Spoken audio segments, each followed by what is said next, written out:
Yeah, but yeah. I mean, so speaking of this film, are we doing like a normal thing where we set it up and we talk about this, that, and the other thing, and then get into the film an hour from now, or what are we doing? it would be a bit more free flowing, I think. To be honest, Okay. To be honest, I think this is how we started. We've had a cold open, Just cold open. Yes, the cold Fuck it. open. Run right in. We'll run. I'll do an introduction and then we'll run into it. Please note, for maximum picture quality, it may be necessary to adjust the tracking control on your VCR. Oh, I have a confession to start the show with, actually, that I think I should get out of the way. Well, should I introduce the show and then you can Yeah, go to your introduce. profession? Why don't you tell people? This is a great idea. How about you tell anyone what the show is ever about? Yeah, so and then you can say who you are, and then I can say who I am. You are, yeah. And then we can describe. We could start why a level playing field. The usual co-host isn't here. No, he isn't. and then we can talk about Orson Welles in the movie. I'll re-edit. I'll put this bit later in the thing. No, I don't care.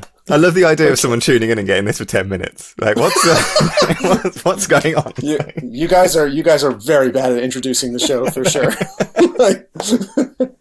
So I would say to you, I'm gonna wait. Hold on, stop. I'm gonna stop, and I'm gonna let you talk. You go. Okay. I would say, what does an art forger, a bibliographic forger, the greatest auteur in film? ?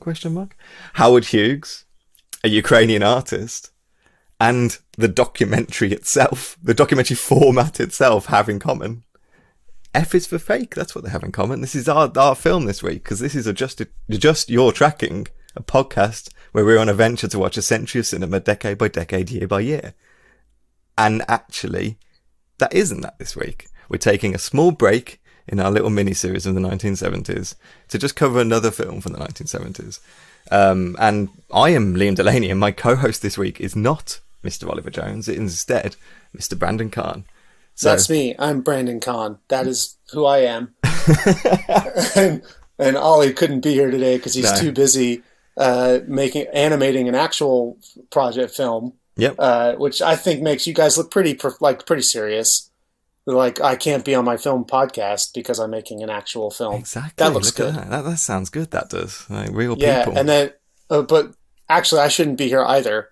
Because you're also working on it. Because I'm also working on the same project. But, so really, I'm like living on borrowed time right now. Ollie doesn't have time to come on this podcast this week, but I thought instead of not putting anything out, I'd ask Brandon if he wanted to come on, and we'll cover a film that he wanted to see from the 1970s. Right. Yes. And I figured that'd be a fun way of just, talking about different topics and other things and stuff. And also, just give some content for listeners rather than just going quiet for, until Ollie's finished. You don't want to disappear just because Oliver has work. No, just because of work. God, Fuck that. Ridiculous. Ridiculous concept. But yeah, we'll talk a bit about Orson, I reckon, because it's the first time he's going to be on the show. He's not going to be the last time he's going to be on the show because... no, I noticed. I don't know Orson Welles very well at all. Yeah, actually. He's great. I've seen Citizen Kane, but it was when I was young, so I want it right. back. I'll put it back on the list because I kind of want to watch it again. And I figured if we're doing whatever, it should be on the list. Why not? Like, if people haven't seen it, it should be. It's Citizen Kane. I think Citizen Kane you can skip because it's so obvious. Sure. For this show, for the you should just watch it again anyway for your Touch of Evil episode that I saw is on the list. Touch of Evil is on the list, totally. Yeah, so just watch it before that because the thing with all of Wells's films that I've seen is that they don't feel like homework. He was a consummate entertainer. Right. So Citizen Kane is super fun, despite the fact that it has this ridiculous reputation, this very absurd reputation. It's like the greatest movie ever made. Yeah, as you say about Welles, I thought about that when I was watching this film because he is just the most entertaining man to watch. He's an impossible character. Like he can't be real. Like every time I even think about Orson Welles, I go, nah, that's not a real person. No, he's not a real person. I absolutely agree. Like, it's really funny, like watching this because to me, Orson Welles is a mythic figure. He's not a person that ever existed. He's like a fiction that existed in the kind of like golden age of Hollywood that was so big of a character and so kind of like a polyglot or whatever, polymath, sorry, not polyglot, but like he was both of those. But probably, yeah. Like, well, of course he was, yeah. And I don't know him as a human. I can't imagine him being in a room with other people. No, can you imagine him like peeing or something? No. Like, I just can't imagine him being normal for even 2 seconds. And the flashes of his life you get in this film, like when he's got the mussels and he gives it to the waiter, and he asks for like the steak now. It's just So I'm gonna. I was reading his Wikipedia article when I was waiting for you to get on the call, and I always remember. I always I've known. I went through this same phase. Maybe you're going through now. Back, I don't even remember when. And got it like interested in what this guy was all about, and his childhood is it's a little bit like Bruce Lee, where it's like his childhood is insane. Sure, and like sure. So of course he grew up to be his this bizarre, impossible human being, because his childhood, like you read one paragraph and you're like, what the fuck? How was this a person's life ever? What was I going with this? I actually fell asleep watching this film on Tuesday night. This is only 88 minutes as well. It's a short film. It's very entertaining. It's very quick, like pace-wise. There's a lot going on. And I was just exhausted from all types of stuff. And I was living my best life, sitting by myself watching late period Welles films with a beer, and fell asleep in my chair like the geriatric fuck that I am. So I missed a good 20 or 30 minutes of the movie the first time I watched it, and was therefore quite confused by particularly the writer character and how he was involved at all, and why Howard Hughes kept coming up. I couldn't piece that together even a little bit. I've got a confession to make. A little bit of confession anyway. Go ahead. When I often do this podcast, I often watch the film the night before. Right. But I'm normally kind of sitting here just trying to type, 5 words about archaeology onto a Word document. And so I don't normally start watching the film for the podcast. Whilst I'll watch other films and stuff like that, for the podcast I want to just watch that film. I often don't do that until past midnight. So it's normally that's like not smart. I know, but it's become like a schedule almost, that kind of Wednesday night, around midnight, I'll put the film on, and and that started breaking down when we decided to do Barry Lyndon. So of course. that was not going to happen. So I'm now trying to find I need to find another schedule part to put this film block in, so I pay attention to something really. Mine was not. It was not nearly that late when I put this on. I don't know. I think the film, I had been working on other stuff and doing all types of crap, so I was just tired generally. Yeah. And then the only one beer was apparently enough. It's just enough. And I think just the pace and density of this movie was it was just too much. And I just shut off. It's so dense. It's it is so dense, and he weaves that narrative continuously to the point that I kind of want to watch it again to make sure I got it right, because it does a classic kind of A-B plot, whereas when one A plot rises and gets to its peak of interest, it will drop it and go to the B plot and rise that one up again, and then jump. There's similar to that. Right. But it does that with 6 threads easily. Right. So, and they do all tie together, especially in the way Welles is obviously thinking about this. But it's more like a thematic connection rather than a plot connection. And it's not the easiest thing to kind of just sit down and absorb, I think, all in one. But isn't Orson Welles just the most entertaining man that exists? He's just so fun to watch. He's such a ridiculous hammy bitch. And I could watch him do magic forever. I could literally watch the first 10 minutes of this on a loop until I'm dead and nothing else, and be completely happy. Oh God, me too. I was so happy by the intro of this film. It's such a beautiful scene. It's everything that's great about him. I'm pretty sure one of the reasons I had his Wikipedia article open was that one of the legends about him, of which in the film world there are many, because obviously he's somebody that we all wish we were, essentially. Is that he learned magic from Houdini. Oh, of course that would be the legend. But I don't think that's true. Why wouldn't that be true? That's fine. Of course he learned Wikipedia magic. doesn't seem to mention. Hold on, I'm going to Control F Houdini here. Nope. No, wait. Nope. Did you know that Orson Welles had a TV show called Orson Welles Magic Show that he filmed between the 60s and 80s, but I don't think it would ever. I don't know if it ever was even shown. I think you can buy it on DVD. think you can buy it on DVD. And it's I missed a little bit of that because you cut out. Did you say he filmed like a magic TV show? Yeah, it was called Orson Welles' Magic Show, and it was between 76 and 85, and he would do magic tricks on camera. And his big promise was that no like camera tricks were in it. Well, you can't believe him on that, can you? No, you can't believe him at all. But I think, I don't know if it exists. I don't know if it was ever released or if it exists to see or anything. But it's Orson Welles. He's like this type of guy who has projects that just exist in a vault somewhere. It's like Prince or something. Like just one of those guys that just seem to do everything. And I just don't even know if it was shown on TV. I don't know if anyone watched it, but I know like it's something that you can see on like IMDb or whatever that he had a magic show. I would watch that. I would definitely watch that.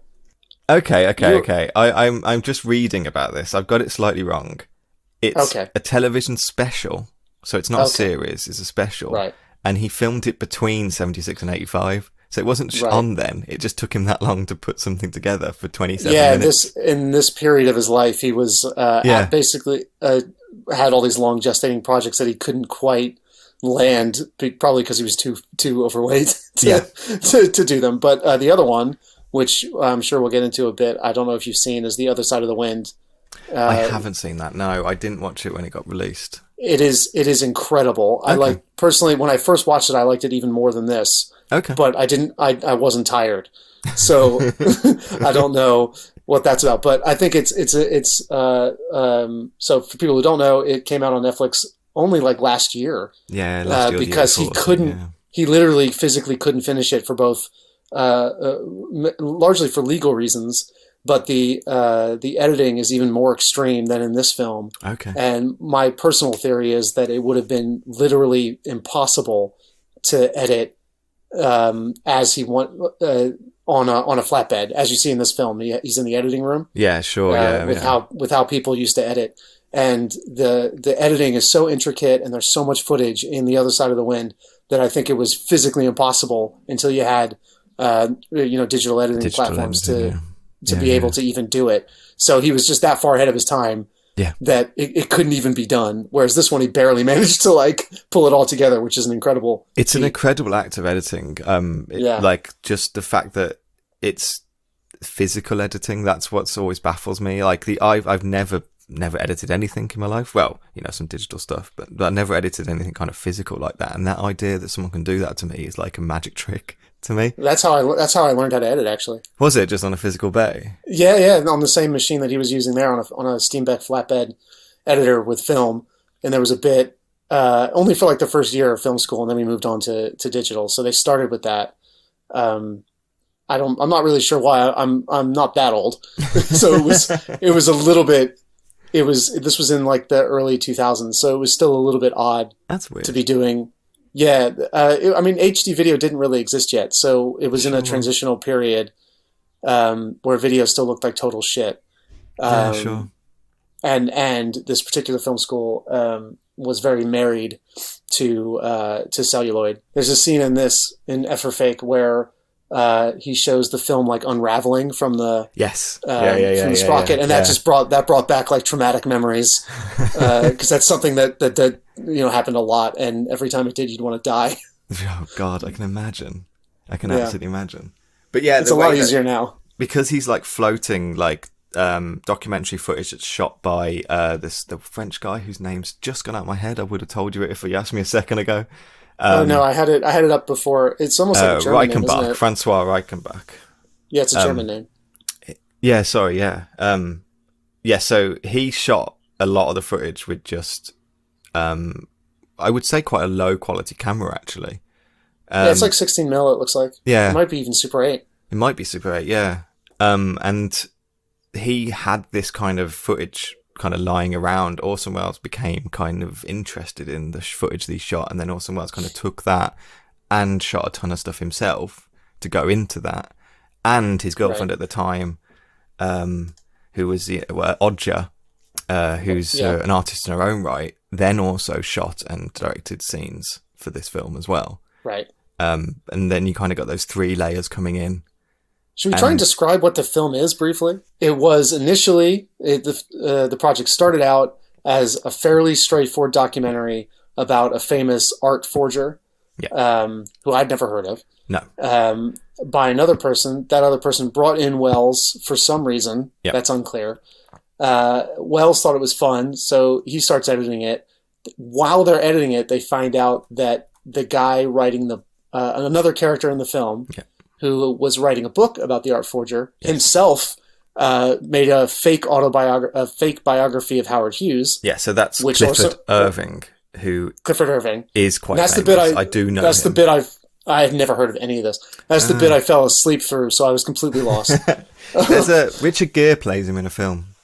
Oh, really? Called Hoax, I think it's called. I might be wrong with that name. But yeah, I've seen that film about Clifford Irving, weirdly enough. Okay, so Orson Welles finds out that while he's editing this other footage, quite rightly is fascinated by the various levels of hoaxes and fakery going on, sees himself clearly a little bit in these two guys. Absolutely. That's what gets fascinating about this, that he starts kind of investigating his own kind of relationship with... And so at some point it becomes slightly autobiographical without getting too lost in the weeds in those regards. And then while he's editing it, he gets fascinated by that, and then it becomes a bit of an essay told largely through direct-to-camera address and Orson Welles' voiceover about, the nature of art and forgery and the souls of men and the universe as the film goes on. It's and it's technically his last film, really. Well, no longer, because the other side of the wind did finally come out. But until that came out, this was the last film that he ever directed. It wasn't the last film he's starred in, because everyone knows that he's in Transformers. That's the best part of film history. Yep, the most important part of film history, that he plays a planet-eating robot. Whatever it was. Whatever. Omnicon? I'm going to kill, but Ollie is such a Transformers fan, he's going to kill me that I don't know. I loved this. This is one of those films, Transformers, the movie. I loved it when I was like 5. It was my favorite movie of all time. My mother can tell you about how she had to watch it and she hated me for having to watch it and all this kind of stuff. And then I tried to watch it again, like when I was 19 or 20, and realized, oh, this is terrible. I never need to think about this ever again. I'm going to get shot for saying this, but yeah, I agree. I've tried to watch it later on and just gone... No, it's awful. Why would you get shot? It's for kids. It was a dumb, cheap fucking cartoon. Film. Like, people absolutely love it. It's like when I said The Goonies is very good and everyone got angry at me. Who gives a shit? Grow the fuck up. It's so stupid. Like, it's self-confessed okay. Film snob Brandon Kahn is, I guess, this week. Yeah, total film snob. But it's okay that stuff that you liked when you were a kid, you don't like when you're an adult. That's totally fine. Yeah, I agree. I agree. That doesn't mean that liking it as a kid wasn't correct. Wasn't valid. Yeah. Yeah, of course I liked it when I was a kid. It was robots fighting in space. That's fucking great. As a kid, yeah. Yeah. There's an action scene. I love that Orson Welles' last credit is in a movie that includes an action scene set to a Weird Al song, "Dare to Be Stupid." Oh my god! Which is so funny and so bad. Huh. Yeah. Look. It's so odd. That's the point where I went, never mind. This is this has got no structure to it, this episode already. The film barely does anyway. We're basically doing F for fake in terms of a podcast form, just bouncing around like 6 separate topics that we'll all get back to later. But I want to say, like, normally would just, Brandon synopsized, is that a word? The film briefly then, but normally would drop a trailer in. There isn't a trailer for this film. Oh, there is. He made a separate one, like a 9-minute long short film. He made a 9-minute short to advertise this film. Which I didn't know about until 20 minutes ago. And I'm dying the second this is over, I'm going to YouTube to watch it. Well, we all know what the critics have said about the movie. Our movie coming soon to this theater? Delicious, delirious, delightful. Go on. I'm quoting the critics. They've acclaimed it as a cinematic... More than one movie director was involved in these proceedings. One of them was Mr. Howard Hughes. He really was a movie director, once. And he really did play an important part in this movie. I'm sorry, before he died, that is. Ladies and gentlemen, by way of introduction, this is a film about trickery and fraud, about lies. It's incredible, and it's this 9-minute short is composed of entirely new material. None of it's in the film. Amazing. So that's the trailer for this film. I will also say as well, and I would drop this on Twitter before this episode drops, this film is available to watch on YouTube for free. And is it? Yeah, it is. It absolutely is. It's on YouTube, the whole of it. Why? I don't know. I paid for it. What the hell? It's been on since 2014, so it's not like that anyone's run to kind of remove it, or Criterion or whoever published it. But who cares at this point? Yeah, but I would honestly tell people to check it out. Let's just talk about it now. I was going to say we'll talk about it later. Let's just talk about it now. This film is not a documentary. This film is not a film narrative. This film is a film essay. And it's like he invented film. It's like Orson Welles in 1970s invented YouTube film essays at this point in time. He was so far ahead of his time. He was always the narrative about Welles, for whatever reason, is that he was like a child prodigy who made one good movie and then fell off the map. Oh, really? God, I don't agree with that. But no, but that was never true. That was like in the late 20th century anyway. That's what everyone said. Like, oh, he made Kane, and then Ambersons fell apart, and Lady from Shanghai fell apart, and then he just got fat and disappeared to Europe and was drunk on all the time and did pee commercials horribly and all this kind of stuff. And he is a ridiculous character for a person, but he was also always, until the day he died, an incredible filmmaker. Yeah. And he was always trying to, no matter where he was, no matter how much money he had, whatever the hell was going on, trying to like push the form past where anyone was, always. So The Other Side of the Wind is the same again, where, like I said, it's like this film in terms of having this scruffy, weird documentary style, but that one's fully narrative. There's no documentary elements.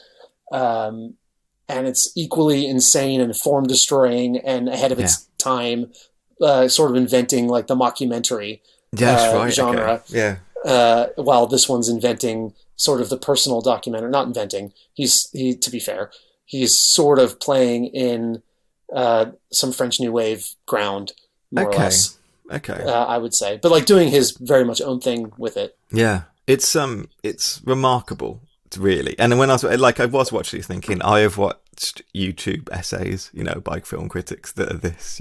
This is what a lot of modern kind of. But none of them are anywhere near this good. Oh no, not at all. Which is what's weird, because he was again. Dealing with all types of issues, trying to edit this on film, like we said before, which is a billion times harder. I can attest to. Yeah, I can't even imagine how you put it together. Honestly, I can't. Putting a film like this with this many different sources and all the tricks he's trying to play, just editorial, just for fun, not like brain fuckery, just like fun bits of editing. Yeah. That he's doing all over the place. With physical bits of film is a nightmare. And just, I can't even think about it. Some of the stuff he shot, it looks so amazing. It looks so filmatic that you don't see this in documentaries. You don't see this in this type of films. You don't see something shot that beautifully. It's shot like a narrative film. And like the stuff about the cathedrals and things like that. It's wonderful. Just absolutely wonderful. The cathedral scene is one of the ones I fell asleep through. Sure. And I just watched, I knew that I wouldn't be able to say anything interesting if I didn't like rewatch the last 30 minutes before I got on this with you. So I did. And I'm so glad I did, because that scene was melting my face. Yeah. I couldn't even deal with how great. This is way later in the movie, everybody. Maybe we should try and start at the beginning. Can we do that? We will, but let's talk about Orson a little bit before we go into the film. Just talking about Orson, you know what I found out? There's a bit in the movie where he claims to have been also an itinerant painter in Ireland. Yes. And I thought that's bullshit, but it's not. It's true. I honestly didn't think this was a documentary at all. In my head. I know what you mean. In my head, because I've heard of this movie before, and that's why I picked it. I've been wanting to see it for years, and I had just never gotten around to it. And I thought the whole thing was, on purpose bullshit, right, for a laugh. I didn't think it had any real elements. So the whole, even while I was watching it, I went, "Well, he's just inventing this, this painter character." And it wasn't until after I looked up the film the next day, I went, "Oh no, that guy he wasn't lying. The first hour of this movie is largely real stuff." Mm-hmm. That's crazy. It's crazy, absolutely crazy. It is. Yeah, and like he when he introduces his own relationship to falsities, that's when the film kind of really grabbed me. He starts talking about himself, or starts seeing himself in kind of fakeness, or starting seeing himself in this world. Because, as you've said before, like Orson Welles' life is a big kind of mythic thing now. We talk about him in urban legends, like he's not a real person. Like most people's relationship to Orson Welles will probably be closer to like Pinky and the Brain to actually. Right, I was Orson thinking Welles that like himself. everyone younger than me, only know him as the thing that Animaniacs is riffing on, constantly, which is fine. I mean, it's a funny gag. It's a funny gag, but that's who I knew Orson Welles as. Like, admittedly, like was this character that appeared in kind of cartoons because he was so outlandish, with the cloak and the hat and the big beard and stuff like that, and the way he speaks and his baritone voice and stuff like, and nothing to do with him being a real person who makes films or anything. Like, never was. And his relationship to using that in this film and talking about that, he was aware of that in the 70s. Really? Yeah, definitely. I actually forgot to bring my notebook over because right early on in the film, even in that amazing intro, I want to say, he says something about, he starts talking about himself pretty much right away as like a tying in all the themes of the film. So he sort of, in the first 10 minutes, sets up the the mission statement of the movie. Yeah. And then goes into like more traditional, quote unquote, documentary material. Yeah. For like the next 30 to 40 minutes or whatever it is before it starts to unravel. But he says, what did he say? He started at the top and went down. Yes. From there, because he'd done the Martian radio broadcast, War of the Worlds gag that people fell for as real, which is true. It's a true story. It's not actually that true. That's what I found. It's a little bit true. It's a little bit true, and that's what I found really fascinating, that he puts it into this as well. That he must have known it was a little bit true. He he sells the full urban legend in this. Yes, he does, and he sells it even further than I've heard the urban legend before. He talks. Yeah, he made up other stuff. Yeah, and he knows that he's putting that in this film. He knows he's building his legend. He's building his like myth. By talking about that, and I just found that fascinating that he's doing that right now. Yeah, it's super fun. But he's building on that weird legend of him that I said before, where in culture he's the guy who made Citizen Kane and then disappeared and got fat. Yeah, disappeared forever. And he's almost making fun of himself. Yeah. Like in the film, he's not at this point in his life. He is simultaneously an enormous ego. Yeah. Who thinks of himself above the laws of gods and men. Yeah. Quite clearly, sure, and sort of is, but at the same time, and at the same time is aware that he seems fully aware that that's total bullshit, and he is a goofy fat man, and he's just gonna, and tear himself apart in the same moment. He's a lot more, he's a lot less serious than I thought he'd be. Yeah, he's a bit of a prankster. He's kind of is, and like I'd love the scenes in this when he's just sitting down, kind of with a crowd of people around him. And he's like holding court, and telling stories. What a dinner! Like a dinner guest! Oh my god, I want to be there. He's definitely like one of those all-time dead or alive top 5 dinner guests. Absolutely, just what type of dinner guest when it's one person talks for like 2 hours and everyone else just stands around, kind of adding to his stories. But it's no one minds because the guy's got 40,000 stories, and you're not totally sure which ones are true.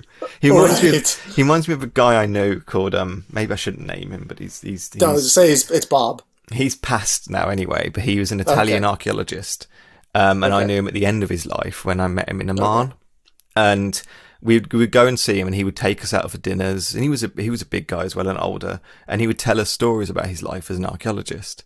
And the thing he started telling us at the end of his life was the fact that he was a spy against the Soviets for the Americans during the Cold War. Because he spoke Russian. I think his wife was Russian or Ukrainian or something. But he had interest in the archaeology in that region, especially in the Middle East. So Iran and stuff like that, he would go to a lot, in Afghanistan and that kind of area, to do archaeological survey. But who better than an archaeologist to go into places with a bunch of recording equipment and go into places where you wouldn't expect other humans to go. So he would tell us... Is this why you're an archaeologist? Oh, it's absolutely... I'm actually a spy. That's what I'm admitting to. Awesome. But so it's like the Indiana Jones school of archaeology. Yeah, absolutely. But he would tell us these stories about being a spy and going to spy on the Russians and stuff like that, and the things he'd seen and the things he'd recorded and stuff. And I was never really sure if his stories were true or not. But you couldn't...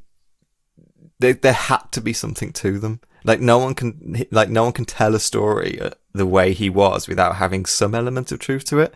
But I'm sure, like Orson, he realised to make a good story, you kind of play with the facts anyway. You got to spin that yarn a little bit. A little bit, you got to. Otherwise, people are not going to keep listening to you. And it's boring. So let's just make up the whole rest of this podcast. Yeah, exactly. Whatever. But that's what this. I felt like this film's like impossible to review for that reason. It's a little bit. It's like it's not obviously not designed for that. They very much don't care what experts think. This is the whole thesis. If there's a villain in this film, it's the idea of the expert. I think it's almost the idea that art has monetary value at all. Yeah, sure. Is sort of the villain of this film in a certain way. When I was watching it again, less tired a few minutes ago now.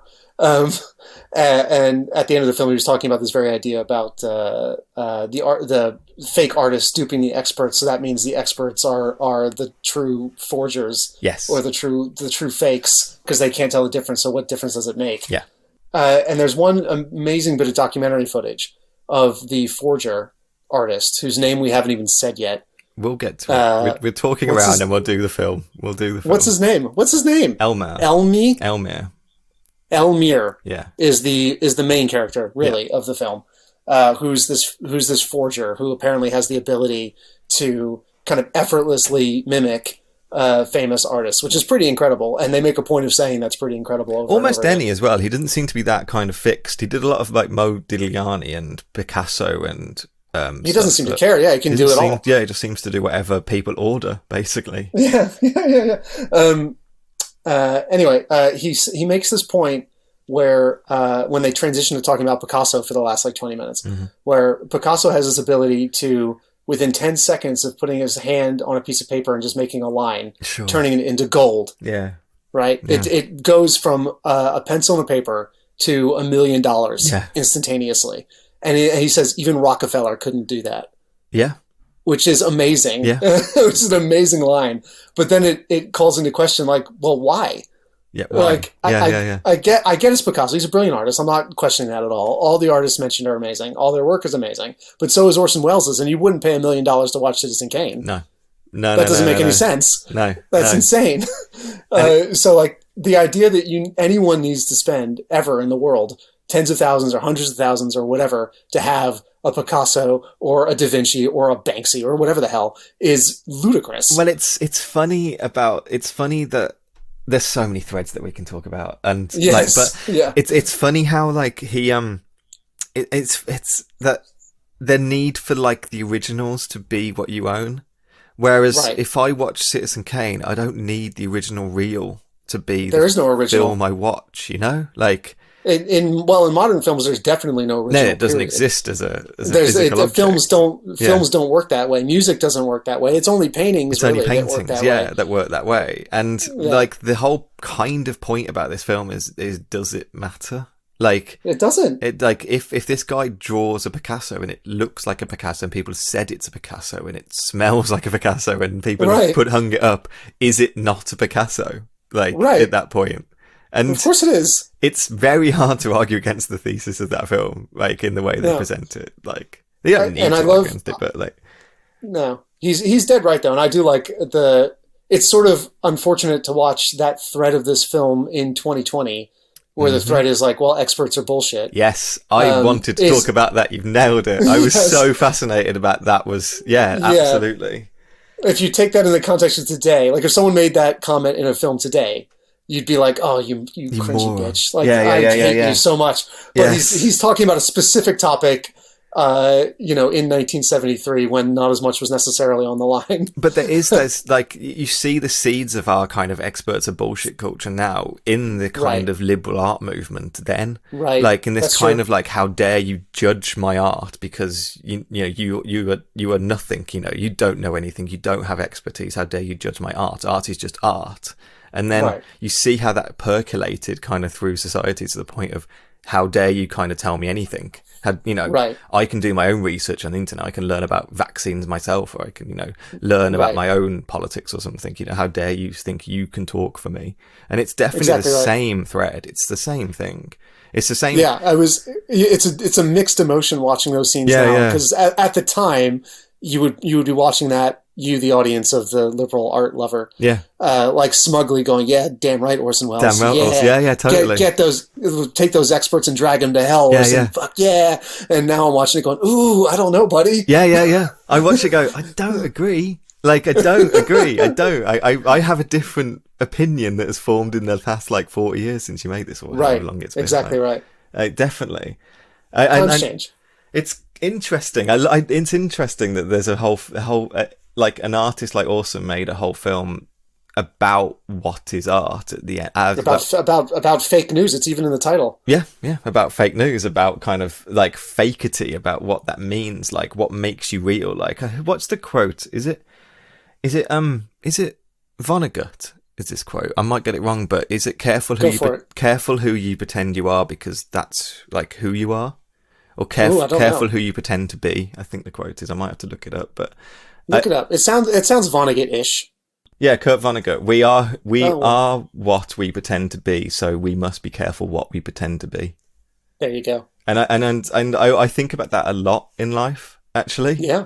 And I think the kind of that this film gets at that kind of stuff. If this film is pretending to be a Picasso, then it's a Picasso. If these guys an artist, are you an artist? Are you? If it did it. Oh God, bouncing around this film. Howard Hughes, is that Howard Hughes on The Voice mail or not? Does it matter? That's the part. That's just the part I largely missed, and I didn't. I was confused because I think I woke up for a bit. It was why the fuck is he talking about Howard Hughes now? And then I thought, I think I wrote this down in my notes. Is he talking about Howard Hughes because that's who Citizen Kane is based on? And then because I always make this mistake, and they talk about it in the film, but in my head, Citizen Kane was always loosely based on Howard Hughes. Okay, but obviously it wasn't. It was, and I go through this debate in my head almost every single time I think about Citizen Kane.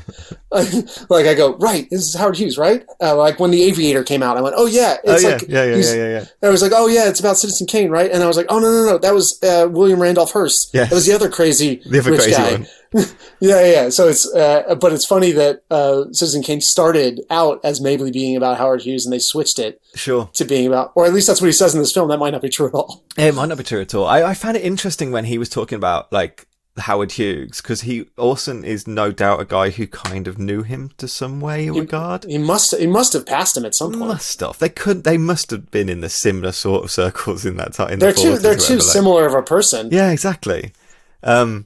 So I found it interesting that he was talking about Howard Hughes in this same kind of phantom aspect of the way we talk about Howard Hughes. Right. Does he really exist? What was he doing locked away in that, penthouse suite? And right. Are any of the stories about him true? Walking down the road in Kleenex boxes and right. all the rest of it. And Orson was still doing that and still presenting does it matter? If all these stories aren't true, are they not just true because we believe them, kind of thing? Right. Right. Yeah, kind of. Which is funny because that's Orson's life. All the stuff we believe about him might not be true, but it's who he is. Even if the stories are not true, it's who he is. He is the amalgamation of all this ridiculous shit. And when he turns up I was just thinking about this while you were talking. I don't know why I triggered this, but when he turns up at the end of the movie with this absurd outfit, with this fucking immense pimp hat and this fucking cape and this black suit, he's turning up as the myth of Orson Welles. He's full on, embodying everything that you think about him and everything that he wants to be and doesn't want to be, and dressing up his very hot girlfriend in the same outfit. Yes, yeah. Practically in the mist, in the place where I think about it, I think that's all supposed to be shot around the airport in Paris. Oh, okay. And it's the same airport that is, I don't know if this was on purpose, but I kept thinking about La Jetée, which also takes place at that same place. Right. Okay. The French film that's all still photographs. Yes. That's also a film about time erasing everything. Right. And has a similar aesthetic. I don't know if he did that on purpose or if it was subconscious. Sure. But it was pinging off in my brain for sure. Yeah. You also reminded me about a film that clearly is indebted to this, which it didn't occur to me until now, which was Stories We Tell. Yes. God, yes. Yeah. Massively indebted to this, isn't it? God, it is. Yeah. What a good pull. Yeah. I love that documentary. It didn't even occur to me until you just started using the word story so much. It pinged. Yeah. So, Stories We Tell, for someone that doesn't know, is a documentary about of her father's life, isn't it? It's Sarah Polley. Yeah. And it's about herself and her family. And I guess also Guy Madden's My Winnipeg is also... it's amazing. Check that out. It's a little bit the same, where it's a documentary about himself, but it spirals out into a billion other things and is, funny and silly and edited insanely and whatever. Yeah. In this, and I also think that the now famous Werner Herzog documentary narrations owe an awful lot to this movie. Yes, absolutely. Because I don't think before this movie came out, Herzog had started doing that. No. And it's pretty. It's in the 70s where he starts doing the voiceovers of his docs. Yeah. But I don't know if it was before or after this. And obviously, he gets progressively more ridiculous and personal with his documentary voice and silly as the years progress. But I think Orson Welles was like set the template for this kind of very personal, unreliable voice narration that has its own character and its own personality and is a character itself in the documentary rather than an objective observer. And I mean, characters themselves in documentaries are something that we become really accustomed to in later documentaries, even stuff like Louis Theroux and stuff like that. It's much more about the kind of, it's not just, about the topic, but it is about the person in the film as well. Michael Moore's exactly the same. So and that wasn't super common before this. No, it was not. Definitely not. Yeah, I was just going to say, because Stories We Tell You brought up, that film's about her investigating her parents' relationship.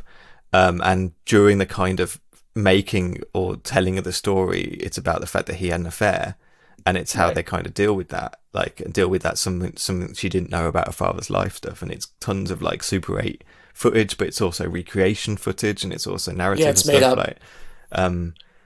Wonderful. Yeah, there's no real footage in that film. There's no documentary footage. Oh, is it all okay? Is it all recreated footage? I'm almost sure that I'd have to watch it again, because I watched it when it came out. I think all the recreations in that movie, all of the archive footage that looks like Super 8 home movie footage is all actors. That's amazing. That's absolutely amazing. Yeah. So it's a little bit like all the stuff with Oja Kodar in this movie, which is all fake and all acting. Yeah.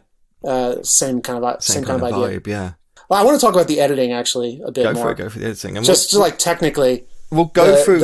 I think we'll try and go through in order a little bit, just to get people to vibe what's going on, and then it will allow us. We haven't done that very well, have we? No, it's so hard to do with this film. This movie's very much a collage. Yes. It feels like it has narrative momentum and trajectory to it, but it's more like as you say, like an essay. So it's more like the trajectory of Orson Welles' thoughts. Yeah. That feel connected in the way that a good bit of writing does. It is. The worst thing you can ever do with kind of narrative or kind of documentary, or if you're writing an essay, if you're writing a book, whatever, is to keep doing and then. Then this happened, and then this happened, and then this happened. That's the most boring way to present something. This film doesn't do that. This film uses the kind of but, therefore, but therefore this happened, but therefore that happened. And by doing that continuously, it just starts kind of layering these ideas and different thoughts over each other that start building up in your head an idea of what they're trying to tell you about this topic, and not necessarily the story of this art forger or the bibliographic forger or Orson himself, but actually more about what it means to be art. What does art mean? It doesn't have a story necessarily. No. And one of my first, while I was watching it really sleepy, I was having less fun with it than when I watched the last 30 minutes just before this, because I sort of wanted in my first viewing there to be a little bit more of a narrative particularly with the two forgers. Yeah. I just sort of wanted to know maybe a little bit more about them. My first instincts were why am I not getting a little bit of the ABC narrative for Elmyr? And it's probably because they didn't have the footage for it, really. But it drops you in kind of media res almost with him. And then it tells you very little. It basically just says he was a famous art forger. It gives you a tiny bit of backstory very late in the film. Yeah. About possibly which also just says, it also just says he was an art forger. It doesn't give you a ton more information. Yeah, it says that he was possibly in a camp, a Holocaust camp or something like that. Did it say that? Yeah. I missed that completely. but they're not. But it sounds like they don't know. And then it starts introducing you the ideas of how he started doing this. Like he would be talking to people at parties, and they would mention an artist he really likes, and then he would call them up and say, "You know what? I found that in this drawer. Do you want to buy it?" and stuff. And then they would look at it and go, "Well, I'm not really interested in that. I would really like kind of, this type of Modigliani or something." And then like half an hour later, he'd phone them back up and say, "You're right. When you mentioned that on the phone, you just tweaked something in my head, and I remembered that I had that in this cupboard," kind of thing. Like, what a scam! And he slowly just started obviously selling to people who were willing to not ask the question about where it came from because they want the art. Like, well, it's hard to believe that somebody could be that good at forging. Is another part. The film sort of, it never says it in those terms, but it says what you said earlier, which was, if you can't tell the difference, then there is no difference. Yeah. But the level of skill that guy clearly had as an artist, but nobody wanted, his original art wasn't very good or wasn't super interesting or just didn't make as much money. Later on, he does a self-portrait of Michelangelo. He calls it a self-portrait because Michelangelo started as an art forger, even though it wasn't called that back in the day. But I didn't know that. But he would copy kind of other artists and do recreations of other artists, stuff like that, until he got the confidence to do his own kind of art. And it's a great way to learn. It is, yeah. And Elmyr's argument with the Michelangelo portrait is the fact that he, all artists are kind of forgers to a point. It's just at some point your own art gets then appreciated. And I think it is true. At some point, everyone, when you start doing anything creative, you copy what you see. Right, for sure. You liked that filmmaker, so you'll make a film in that style. You copy movements and picks of writing you've seen and jokes and stuff like that. And eventually, by doing that over and over again, your own voice emerges through that. And for sure, it's true that you're allowed to do that in a lot of creative industries. You're not allowed to do that in art, funny enough. And I think that was the argument that he was making. I like the bit where he went. There was a bit when he was younger, when he was in America, Elmyr, and he started by trying to sell his own art. It seemed like he was very young. At least that's what they were implying, like in his 20s, maybe. Yeah, I think so.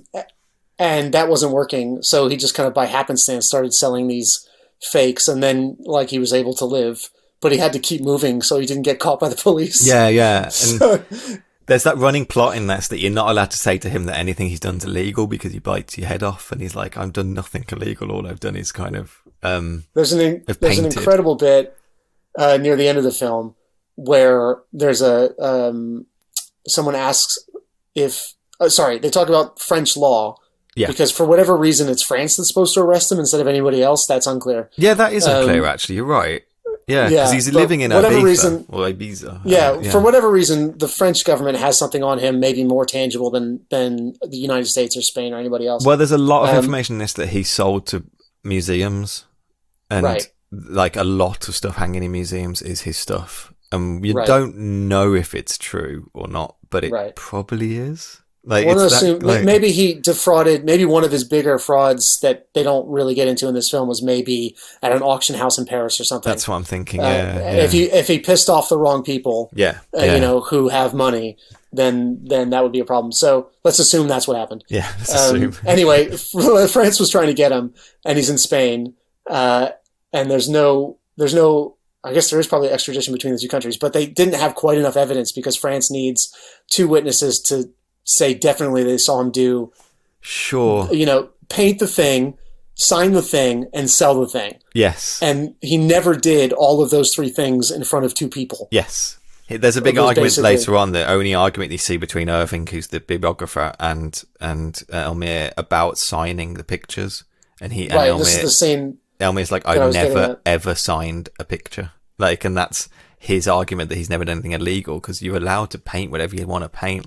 But if you sign it with Picasso, then you're then trying to defraud people.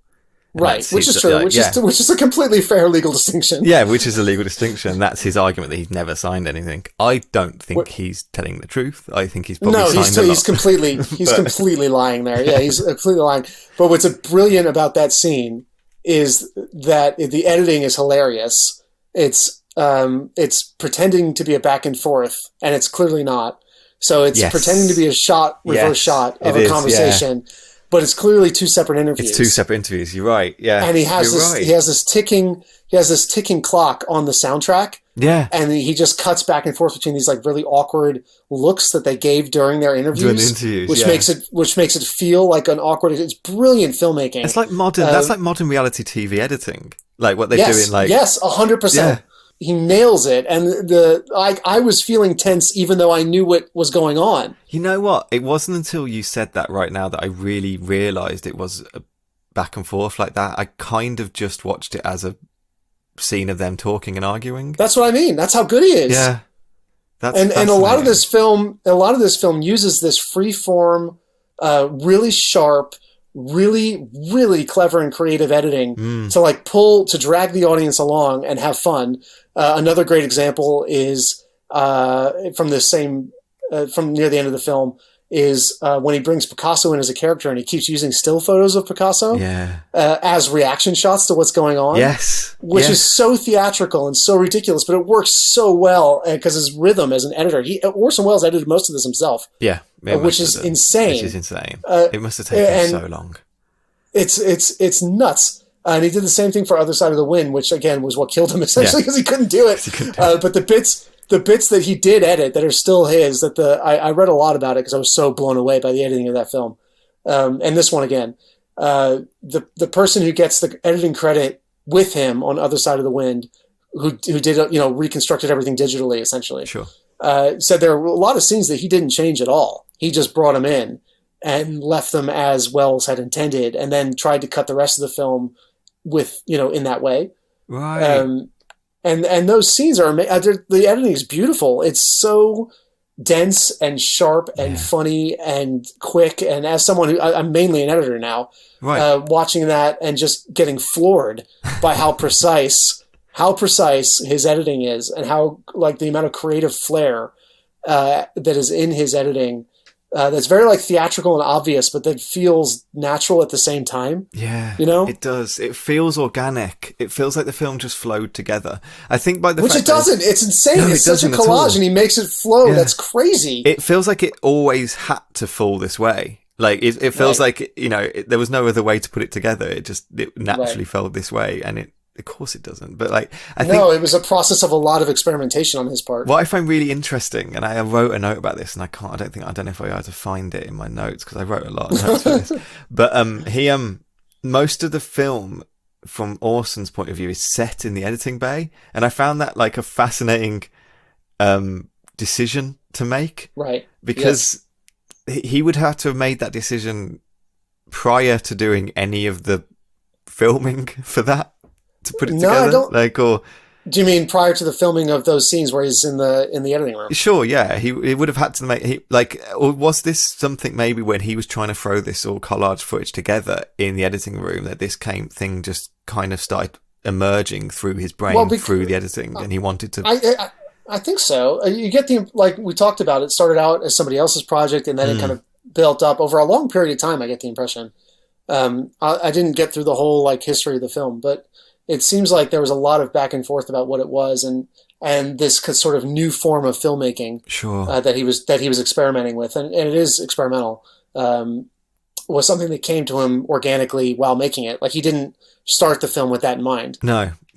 So the magic trick bit at the beginning, all the stuff with Oja Kodar at the end, and these voiceover bits.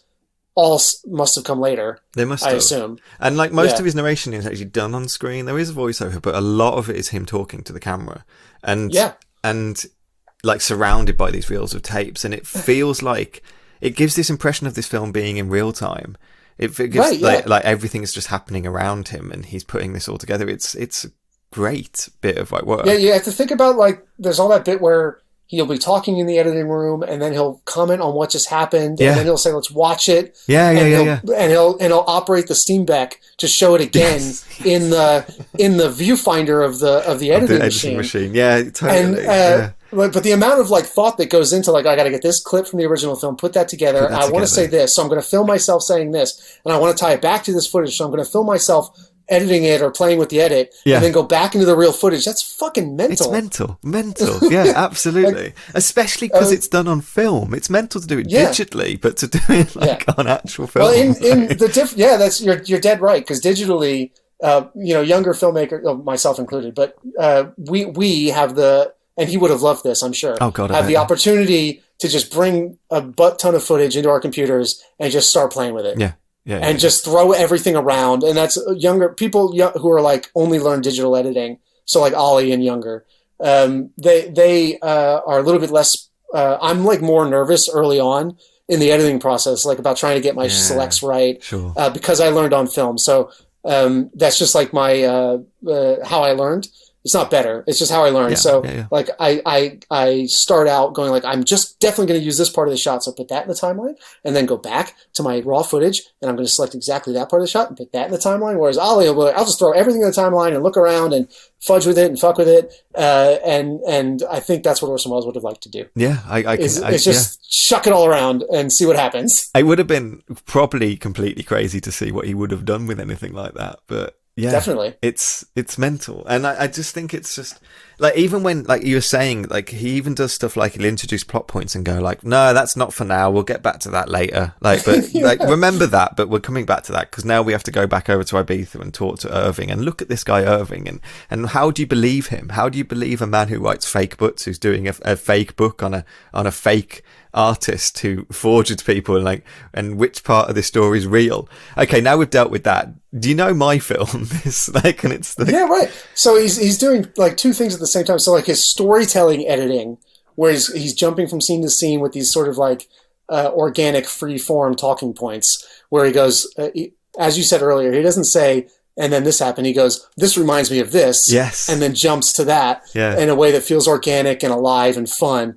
And then at the same time, while he's talking, he's doing all these editing gags where he'll be talking about like, is this fake? And then the word fake flies across the screen. And then he starts doing this really rapid fire, like you said earlier, almost YouTube era editing in these films, which again was not easy at the time. It's not easy to do well now, honestly. No, it's not. There's plenty of examples of people not doing it well. Right, yeah. You look at YouTube or anything, and people try and do this like rapid fire montage editing where it's like space aliens and fake this and I'm trying to remember other stuff from this film, hot women on the street and whatever else is going on, and me in my silly suit and here's a magic trick and whatever the fuck else, and he'll go bam bam bam and the rhythm of it feels so good and feels so tight and so fun, whereas someone who's not a genius like Orson Welles or someone like me will try and do that, and it just feels a little bit awkward, a little bit out of sync. The joke doesn't quite land, and he always makes it land. Everything he lands, when he's funny and joking, and he lands all that. Like it's warm. And when you said about rhythm, that really made me think, actually, this film has like a rhythm through it. It doesn't actually... the tempo doesn't really change, actually. It just has this... It's very musical. Yeah, it has this kind of rhythm with it, and it allows you just to kind of sit in and sync with it much better than it would do, I think, if it was just a stale kind of documentary from the 70s, really, that I probably wouldn't have watched, really. No, he was always really... had an internal rhythm as a storyteller, which is something that doesn't get mentioned, but it's there in all. That's why his films are so good. Is that he knows when he seems, I don't know, to have a natural like ability to know this scene is now too long. Right. That's short. You know what I mean? No scene ever is no scene in Citizen Kane feels too long. No shot feels too long. No music cue feels out of place. And even on his films where there was like more problems with the studio or they didn't quite work, quite as polished, or later in his career like this where he doesn't have the money, so everything looks a bit cheap, that rhythm is still there always.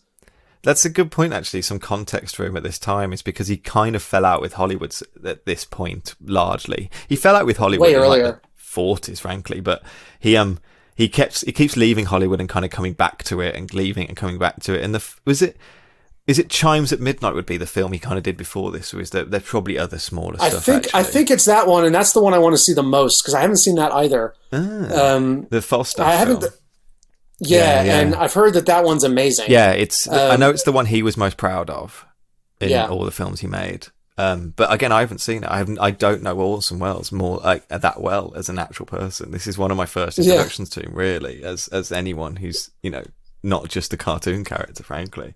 Yeah, he was always working. He just wasn't. He gave up on the Hollywood system, and by the time you get to the 60s, he clearly much preferred the European industry. Yeah, he was clearly basically, you know what I mean? from like kind of, he does Chimes at Midnight, which was a huge film, very successful, and people still love it now.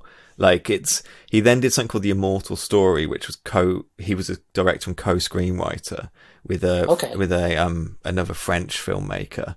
It's a short story, but I've never heard of The Immortal Story at all. I can't tell you anything about it. Same. But it was first broadcast on French television, you know, like, so, God knows. And I think it's only 60 minutes long because of that. But that's the release he does that. But between Chimes at Midnight and F is for Fake, what he actually does, he's done a ton of short films. So he does like Merchant of Venice, An Evening with Orson Welles, like Orson Welles' Jeremiah, Unsung Heroes, Magic Trick. It seems to be something about stuff. He's doing TV shows as well at the same kind of time. He's shooting The Land of Don Quixote in the 60s, and then he shoots Othello. Is that right? Yes, I've seen that. In 51, but then in 78 he releases the documentary of the filming of Othello. I didn't know that. He does that in blackface. It's pretty unfortunate. Yeah, sure, yeah. Which is kind of odd, actually, because he does a full... One of his theatre things that he's most famous for is doing an entire stage show of Macbeth, but with black actors. And I never heard of that. That was done back in the 30s, I think, or something. Oh, yeah, he always seemed like one of our less racist American white people, which is always nice to see when one of our famed white guys isn't a total racist. That's always nice. The blackface aside, but that was a mistake. His Macbeth is pretty good. I've seen his Macbeth film from the 40s, I think, and it's quite good. Although I'm such a huge fan of Throne of Blood that it's not anywhere near as good, but it's still pretty good. But yeah, you're right. Actually, he has got this kind of represent. Well, I can't even talk anymore. He has got this he has got this kind of, you know, legend about him that Citizen Kane was made and then he didn't do anything, and quite kind of ever again he just disappears off the map. But it's not really true when you look through what. No, it's not true at all. And he was always working. He kept trying to. He was always working. He kept trying to basically fight the Hollywood system to have another Citizen Kane. Yeah. Early on, and that's what went south. So, like, Citizen Kane is one of those productions that has fairy dust on it. Everybody's happy about it. Yeah. It has, goes really well. He gets to do basically whatever he wants, and everybody loves it. And yay, we're all happy at the end. Then he tries Magnificent Ambersons, which is also really good, but not quite as good. And the studio didn't like it as much. He was trying to be, it went to his head a little bit. I'm sure he would have said at some point. Sure. They were assholes about it. Everyone was assholes about it. It gets released as a shitty version. He doesn't get to ever release it the way he wanted to until much later. Sure. Same thing happens again with Lady from Shanghai a little bit later. I think Journey into Fear, I think the same thing probably happens as well. Right. So he keeps trying to like make that magic happen again, and it's just not quite working. Yeah, yeah. And if he had maybe a different personality or something, he could have made that work, but it wasn't going to happen. So eventually he goes, fuck all this, and goes to Europe, and clearly gets very invested in what is happening in the French New Wave and Italian neorealism, and just loving that whole universe where you could make an art film, feature length, and it would get support. You get some money for it, get shown somewhere, and people would watch it. Yeah, totally. And you could you could live in a French cafe and drink 2 bottles of wine a night and eat 50 steaks, and it's all good. And it's all great, and you could just walk around Paris and you can sit in a bar and tell people stories and stuff like that. And I'm sure he loved it. I'm sure he absolutely loved it. 100%. And I don't disagree with the man's choice one bit as an American who moved to Paris. He spoke French quite well as well. I've seen. It's funny actually because we've just done Stanley Kubrick, and in many ways it's a similar sort of thing that he had with Studio System, and he eventually left America, came over to Europe in the same way. Like, I'm done with this like commercial stuff. I just want to make films my way and do it that way. Like, there is a similarity there for sure. The American film industry is it's in a little bit of a box, a little bit of a sandbox. If you can play in that sandbox, It's all good. Yeah. And if you don't quite fit in those lines, so for example, Elaine May couldn't quite do it, like you talked about last week. You're just kicked the fuck out. Yeah, you just stuck. Yeah. So they both quite rightly said, "Well, fuck y'all." and I am bigger lives. Than this. Like literally, I am bigger than this. They both definitely were. Yeah. For sure. Have you ever seen a documentary called Jodorowsky's Dune? Yes. About Jodorowsky's Dune. Absolutely. Orson Welles shows up in that briefly. Does he? Yes, and I laughed so fucking hard because I watched that only recently because I finally saw a Jodorowsky film right before lockdown happened. I think it was maybe the last film I saw because Holy Mountain got re-released. Oh, you saw it in the cinemas? Screened? Wow, okay. Yeah, it was amazing. It was honestly has vaulted up into one of my favorite films ever made. Awesome. Like instantaneously loved it. And Jodorowsky's another guy who made 2 films that are insane but like somehow managed to go well, and then the next one didn't go well, and it just his whole career imploded after that. Yeah. It was a similar kind of thing where he wasn't able to bounce back, and Wells wasn't able to bounce back from a bit of failure. Maybe they didn't take it well. Maybe the studio were shitty. Who knows? And the idea of failure, I'm so against this idea of failure in film. We're talking about that with Elaine May. The idea that anything's a failure when it's not. Like it's insane. Right. It's okay to make one bad film and move on with your life. It is. Orson Welles clearly took it not well. Yeah. Anyway, so Jodorowsky tried to make an adaptation of Dune, which I read recently, and hot take, it's a bad book, and no one should make a movie about it. But I've never read it. I've only ever seen the Lynch film. Fucking bad. It's so bad. I don't get it. Anyway. People love it. People love it. I know they do, and that's why I read through the whole thing, and it took me 4 months because I hated it so much. So you're looking forward to Villeneuve's Dune then? I love Denis Villeneuve. I'll watch it regardless because I think he's a genius. But it would probably make a better film because the book is very poorly written. Anyway. It's a take. I can't say anything. I've not read it. So. Yeah, don't worry about it. Anyway, don't bother. I watched the documentary after those 2 incidences because I thought, well, now I can watch this. And he wanted Orson Welles to play the big fat villain. Oh, you're right. You're right. Yeah. And Jodorowsky describes going to meet Welles in Paris. It would have been around the same time period. It would have. From the early 70s. And he describes him like going to the cafe where he eats every day. And he has 2 bottles he's all by himself. He's got 2 bottles of wine in front of him, like 2 steaks, like 4 appetizers, like this ridiculous amount of food in front of him. And the second he said he wanted Orson Welles to play this big fat villain, I fell out of my fucking chair laughing because it just perfect casting. It's so funny. Yeah. He also wanted Salvador Dali to play the other villain. You're right. Yeah, you're right. Yeah. Oh, totally what a great combo. Yeah, that's a what film. A great combo. That's a film.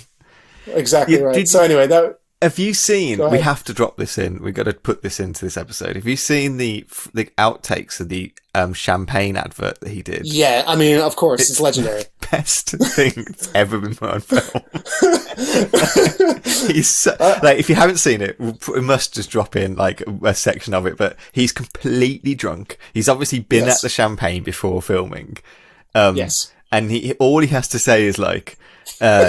The like French champagne's amazing, but actually we've got really good stuff in America as well. That's basically what the plot of the advert is. Yeah. Action, please.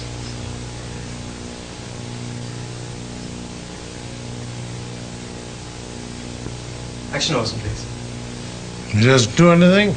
No, it's sorry, cut. You're rolling. 102, take 2.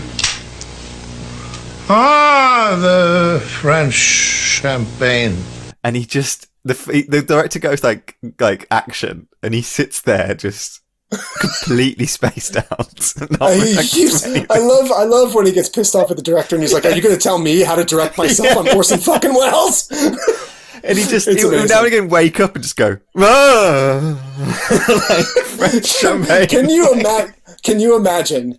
Like a mid-tier commercials director trying to direct Orson Welles. Trying to direct Orson Welles, yeah. Oh, terrifying. Terrifying. It's about champagne as well. Trying to tell Orson Welles about champagne. He's like, I don't need you to tell me anything. I am the king. He definitely did not.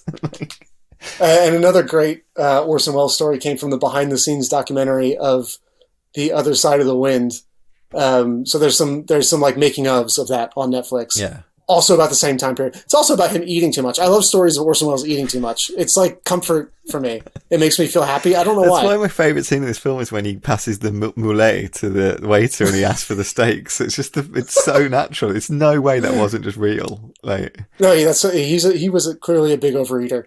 I think he was a stress eater. I get the impression. Oh, maybe. That's my guess, because he was a thin young man, and then he makes Citizen Kane and starts, great looking guy. And then from Citizen Kane onward, he basically started eating a ton and gaining loads of weight. But anyway, he wears it well, though. To be very fair to him, I think he wears it really well, and he knows what clothes to put himself in. He's got the ego, though. Like, he just carries that ego with him. So whatever. He's got a great voice and a great mind and a great fashion sense, and that can take you a long way. Yeah. You know. Yeah. But the person, I think it's Peter Bogdanovich, maybe describing like him at home, not with none of those things happening, like just in his underwear and a t-shirt looking like a big fat fuck. And he just, apparently he got like these crisps, chips from America that he liked while he was in Europe. I don't know how he got them. They're called Fritos. Oh yeah. Okay. Sure. You know what those are? They're like corn chips. They're really shitty. And he was like, yes, sweet, I got my Fritos. And he just opened the bag and threw all of them onto a table and just started taking fistfuls of these motherfuckers and just shoving them into his mouth. I think about, I have an image in my mind of Orson Welles shoving fistfuls of Fritos into his fucking face that I, like, whenever I'm feeling sad, I think about that. Yeah, totally. And this, or if I think like, that's why, like, I wish I was a better filmmaker, and then I go, well, Orson Welles used to fucking gorge on Fritos, so it's it's fine. And he's the greatest auteur of all time, or something. I don't know. He's definitely he's up there. He's up there, whatever. Like, it's an argument, but it's just, it's amazing. I found it like to talk to the idea that the greatest auteur of all time did this film based on like, is art important or does the author matter? I thought was just fascinating to me.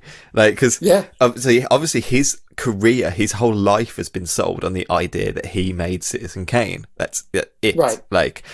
Like Orson Welles is Citizen Kane. His name's above it. He wrote it. He directed it. He stars in it.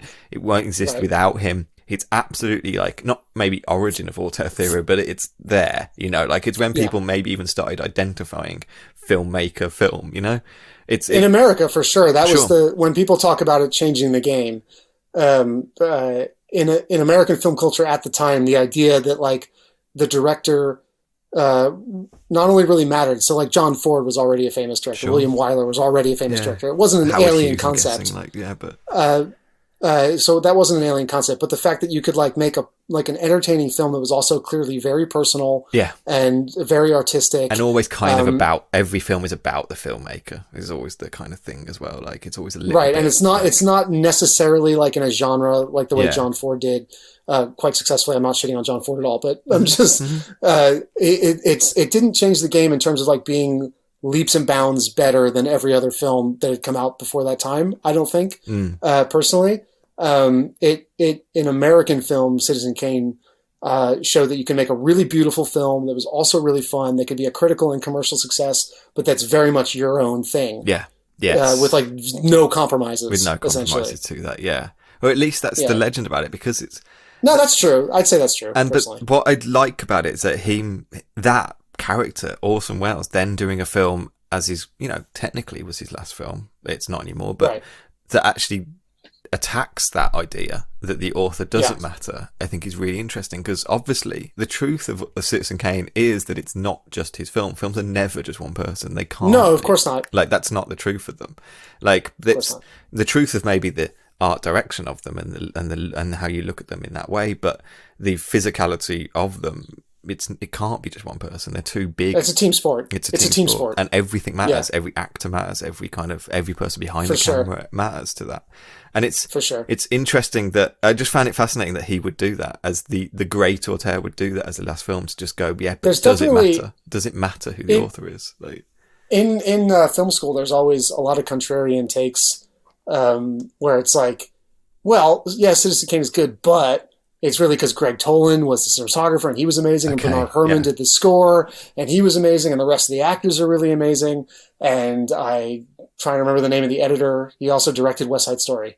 Oh God! What's his name? Oh wow! Yeah, It's I didn't know that. Yeah, sure. Yeah, it was like his first job. Okay. The guy that went on to direct like The Day the Earth Stood Still and West Side Story. Yeah, oh my God, what's he? I'm going to hate myself. Sound of Music. I always forget his name and I love him. He's one of my favorite guys. Anyway, he edited Citizen Kane. So there is that sort of hot take that like, well, Orson Welles wasn't really that good. It's because he had this amazing, like he got really lucky and had this amazing crew, and that they're both true. Yes, both is true. Right? I was the reason Citizen Kane is so polished for a first film. Robert Wise. I'm sorry, I just wanted to say. Robert Wise, the brilliant Robert Wise, a fantastic filmmaker. The reason Citizen Kane is so polished as a first film is because of Orson Welles' natural storytelling ability that we talked about earlier, but also very much because he's surrounded by a lot of other brilliant artists. Yeah. Yeah, I am. And that's fine. That's fine. I don't know if there's a term for this, but I'm both a believer in kind of auteur theory and not. Like same. I agree completely. It's totally a thing that I like looking at films from their directors. I do. Like I think about films from their directors a lot. I definitely do that, but I absolutely understand that nothing stands alone, and every film is a collaboration. It's as important to screenwriter and editor and actors, and everything is important in that. Even producers. Producers are very important as well. How the money flows, how people are allowed to be creative, and where they shoot and stuff is all contributes to everything. Like it's nothing. I think most people would say the best directors are the people that are the best collaborators with all those other, because you can't direct other people if they don't want to work with you, sure. or if you're a dick to them. That doesn't usually work. Well, there's an argument to be made that these big auteurs, people like Orson, do get into trouble later on because they are sometimes it gets to their head a little bit. Being able to collaborate. Really, whereas when they were starting out, they were able to collaborate because they didn't have the kind of weight of that like auteur theory on them or something, or that. No, that's probably true. That's probably true. That's why when I was trying to describe the story of Magnificent Ambersons and Lady of Shanghai, I wasn't trying to only say it was the studio's fault, like uniquely. Sure. That which is something people do like to say. I wasn't there. I have no idea, but. Knowing the little bit about Orson Welles that I do, I assume that the success of Citizen Kane went to his head massively. It got to. I mean, how can it not? Like, how could it not? And I'm not saying that makes him a bad person. I'm just saying that's what happened. And he probably became difficult to deal with. Yeah. And that's what happened. He said as much himself. I don't remember when I even saw this. I saw an interview with him, again, from maybe this early 70s, late 60s time period. And he was talking about that very idea. It must have been about this film, honestly. It must have been about F for Fake. And someone asked him maybe this question you're saying right now, like, how could you, Orson Welles, make this movie about artistic authorship doesn't matter? Yeah. And was maybe talking about his own trials and tribulations and his own ego.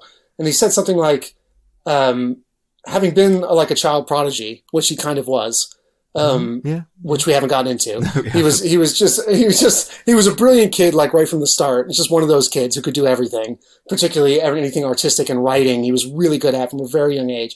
And he went to these like private schools off and on and had these teachers. And the way he described it is every time he did anything from like the age of 9, he would write a poem and the teacher would say, "This is the greatest poem ever written." He would put on a play and they'd say, "This is the greatest play ever." Sure. And I'm sure it was all very impressive. Yeah. And so there's not doubting that. But the way he said it was like, when you're that age and everyone tells you everything you've done is the best thing ever, of course you're going to come out like weird and not be able to like come back down to earth a little bit. Yeah. And these were his own words. I wish I could find that. Yeah, and not be able to deal with the failure that comes with getting old and fat and having not every movie work. Not which is going to happen to everybody. Work. Yeah, absolutely. Yeah. The start of the thread of this film is well about like death of author, and death of author like is something that's talked about a lot in our modern culture, even if people don't realize they are talking about it. Right. And especially because of, I don't know if I want to go here or not, but because of cancel culture. The idea that interesting. You can didn't see that coming at all. But the idea that like, can you keep enjoying something despite the fact of who made it? And that's become an important part in our modern society because of like people's views have become outspoken or people have become public figures. There is a certain author I do not want to mention right now who I'm thinking of, and and it's interesting that this is kind of tackling that a little bit. It's kind of saying about like so. It didn't occur to me at all actually watching it, but I see what you're getting at. I saw he's sort of saying he's sort of saying it doesn't matter. Yeah, he is. He's saying it doesn't matter. He's saying when the names of the artists are gone, all that's left is the art. He's saying that with the cathedral, we don't know who built this cathedral, but the art's still there. God, when he said, "Look at this thing, there's no signature on it," I died.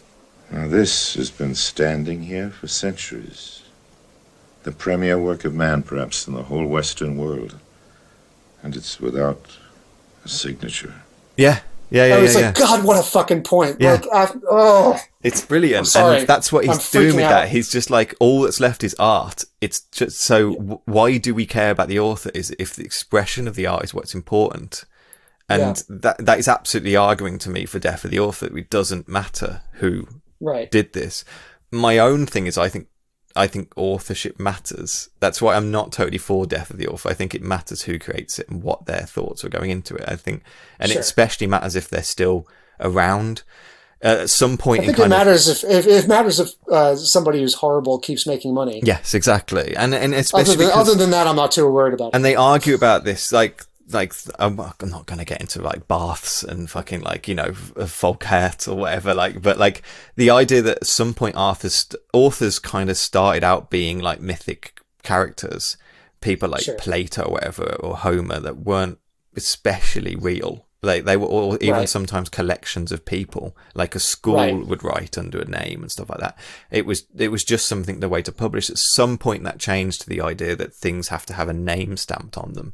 This is Shakespeare's play, even if, again, there's arguments of Shakespeare if he was one author. Oh, please stop. I know, but it's all that stuff, like, and then at some point, like, people argue that the name on the authorship isn't a person, it's an idea, it's a form, that author's as fiction as the books he wrote, because it's not like that author is just a person putting out work there.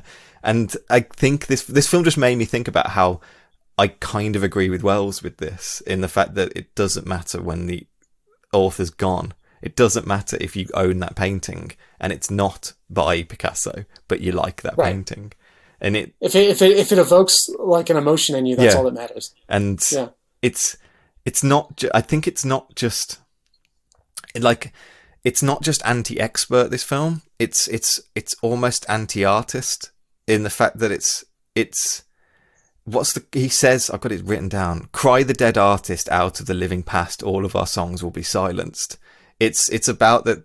It's not the fact that the experts say if that's good or not. It's also the fact that the artist himself doesn't matter. The only thing that actually matters is the art. It doesn't. Right. And that's the only product. What a line as well. Yeah. Fantastic. What a fucking writer he was.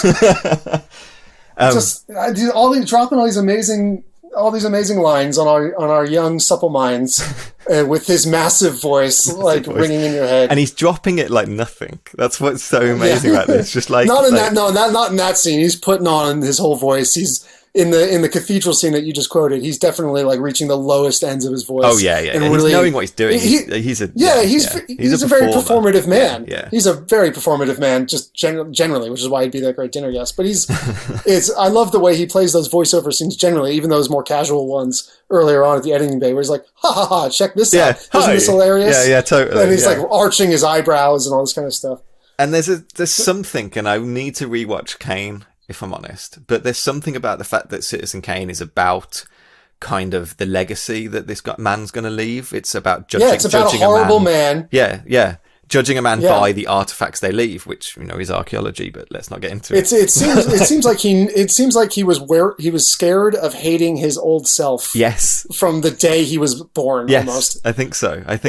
I always got that vibe from Citizen Kane personally. Yeah. And I think like that's this. It's interesting that the last film is talking about that. It's almost Orson tackling that a little bit again, saying like, you know, do we judge by what the artifacts that we leave, that the artists leave, and do we judge how important they are because they're made by these important name, or because they're art? Like, you know, what is Rosebud? That kind of argument at the end of the film, like, and it's just a sled man. And I found it as a kind of bookend to his career, and I know that the latter film comes out, but as a bookend, I think that's fascinating. No, it is great. I think both those films they work together because they're quite thematically similar and aesthetically similar. But I was just thinking this as you were saying, F or Fake, he sort of seems to come to terms with who he is as an old man. He seems content in the film. Yeah, he goes, I grew another beard, I made another film, that kind of stuff, and yeah, he seems content, but then Other Side of the Wind's a bit more cynical. Oh, okay. Like, it feels a little bit more bitter, and I don't know if that's just my memory or not. But he basically he has in that film an alter ego played by John Huston, who's another old like mythic filmmaker and actor. And Peter Bogdanovich essentially plays a version of himself in it. So it's all narrative, but it just feels a little bit more acid than this film about getting older about and dealing about with legacy and dealing with legacy and the place of the artist in the modern world and all of the themes in this. It's sort of like the more like acid undertone to this slightly more jolly and content, still mournful. Like obviously there's a ton of like he knows he's on the last probably 10 to 20 years of his life. Yes. And he can see that coming and he's, grappling with that, particularly in that cathedral scene and that last scene in the fog. Yeah. With beautifully, that fog scene. With his much younger girlfriend. Yeah, he's definitely proud of his girlfriend. I mean, I can see why. It doesn't play great in 2020. She seems up for it. She seems like a very like legitimately interesting person. Yeah, totally. Actually, on top of being a total fox, obviously. Weirdly enough, I've got something to talk about that because part of the scene that she made in this film is the girl watching scene. So there's a bit in this film when she walks around the streets.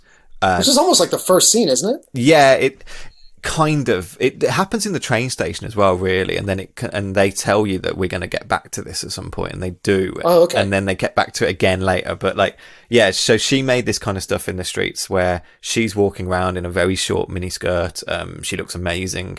But what they're doing is not filming her. They a little bit are, but they're filming the reactions to her. They're filming all the men that are watching her and all the men that are staring at her and stuff. And Orson Welles calls it girl watching. He uses that term, girl watching. Right. And I don't know if you know that term, because I know that term, girl watching, and it's a fascinating story. If you've got a second. Have you got a second? What do you mean?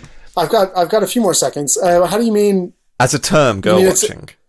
It has more than just those two words put together? I don't get it. Yeah. So basically in the 1950s, these ad men would meet up in lunchtime and watch the girls around them.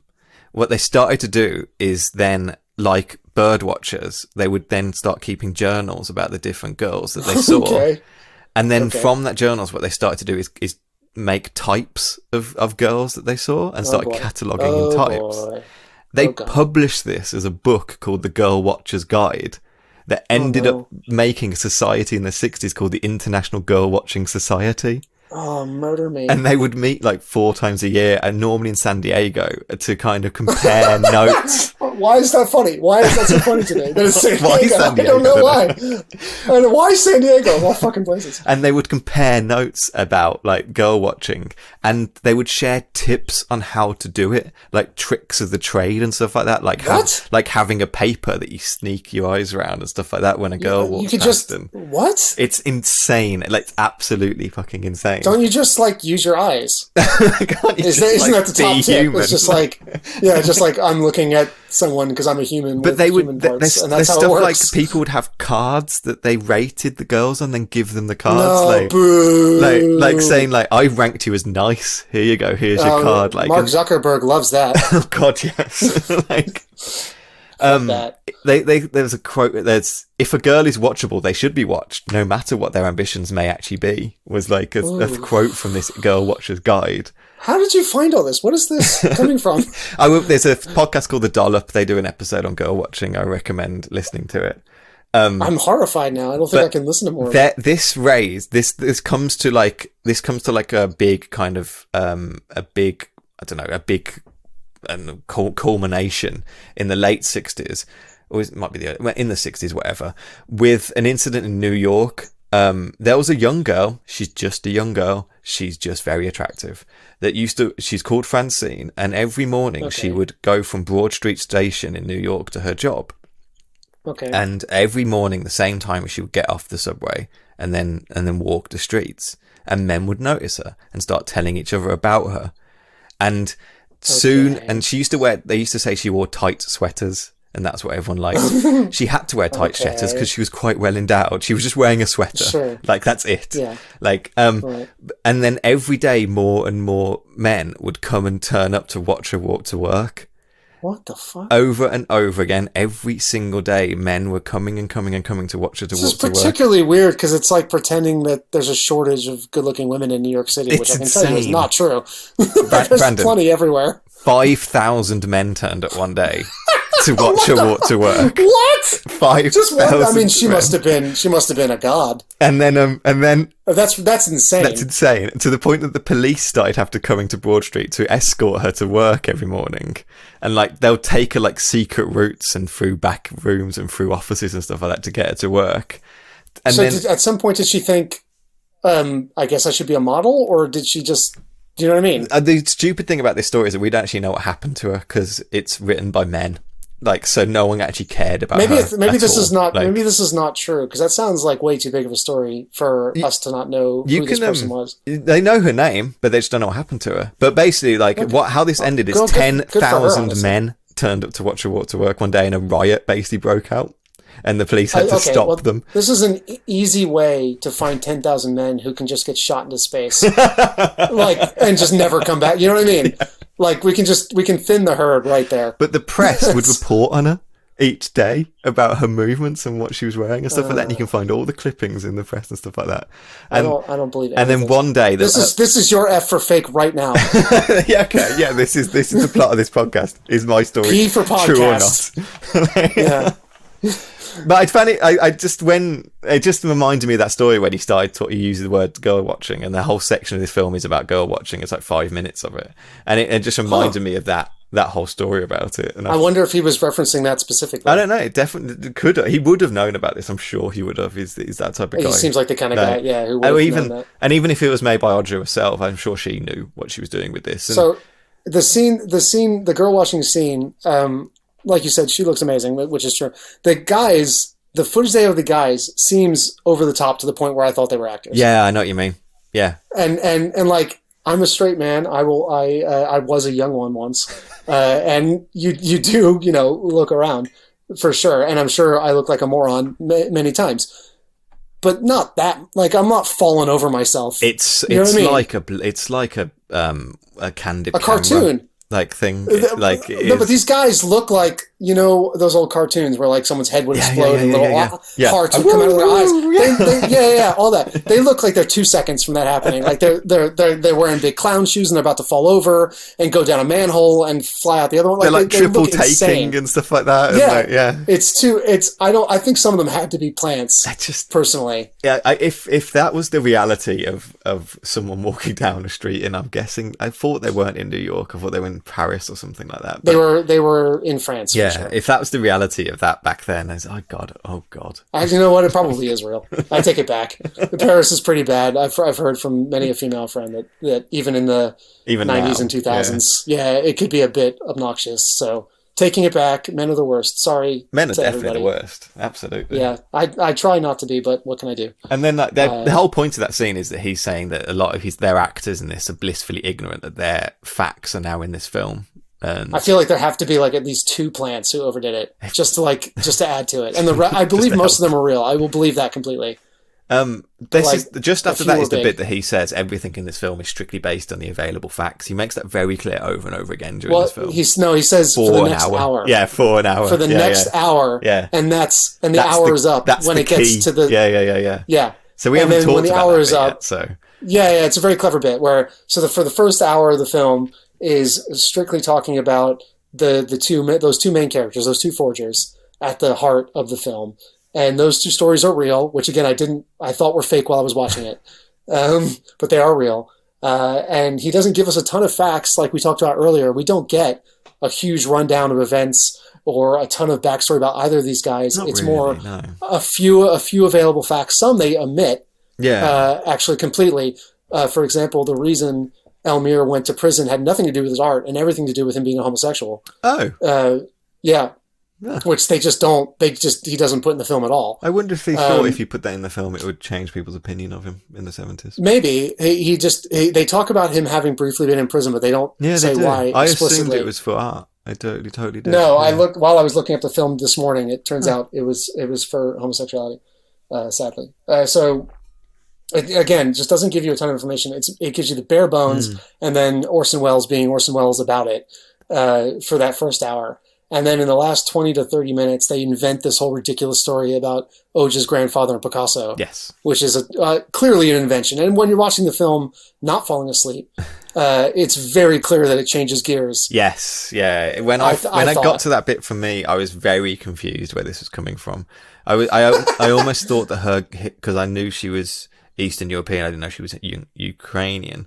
I thought her grandfather was Elmyr. They said, yeah. The first time I watched it, I was completely lost. But yeah, they try and claim that it's complicated, and I might not get this right, but she basically keeps walking past Picasso's house every day until Picasso kind of starts painting her and talking to her, and then when she gets his confidence, she steals 22 paintings from him. This was the bit I rewatched just beforehand, so I can help you out here. Am I right? And I missed this. You're very close, like more or less, yeah, close enough. But then, I missed this falling asleep. Give me a second. There's a detail in this bit that I loved, and I'm so glad I rewatched it. It starts with some guy practicing the trombone in the street. Okay. So the scene begins with like Picasso's in this apartment in Tucson, and on the street there's a guy from Norway who's constantly practicing New Orleans jazz trumpet and driving Picasso insane. And it keeps cutting back and forth between this idiot playing trombone on the bench and that picture of Picasso looking angry with like, and they film blinds in front of the picture to pretend it's in a window. And it was so funny. It's such a funny gag. I couldn't stop laughing.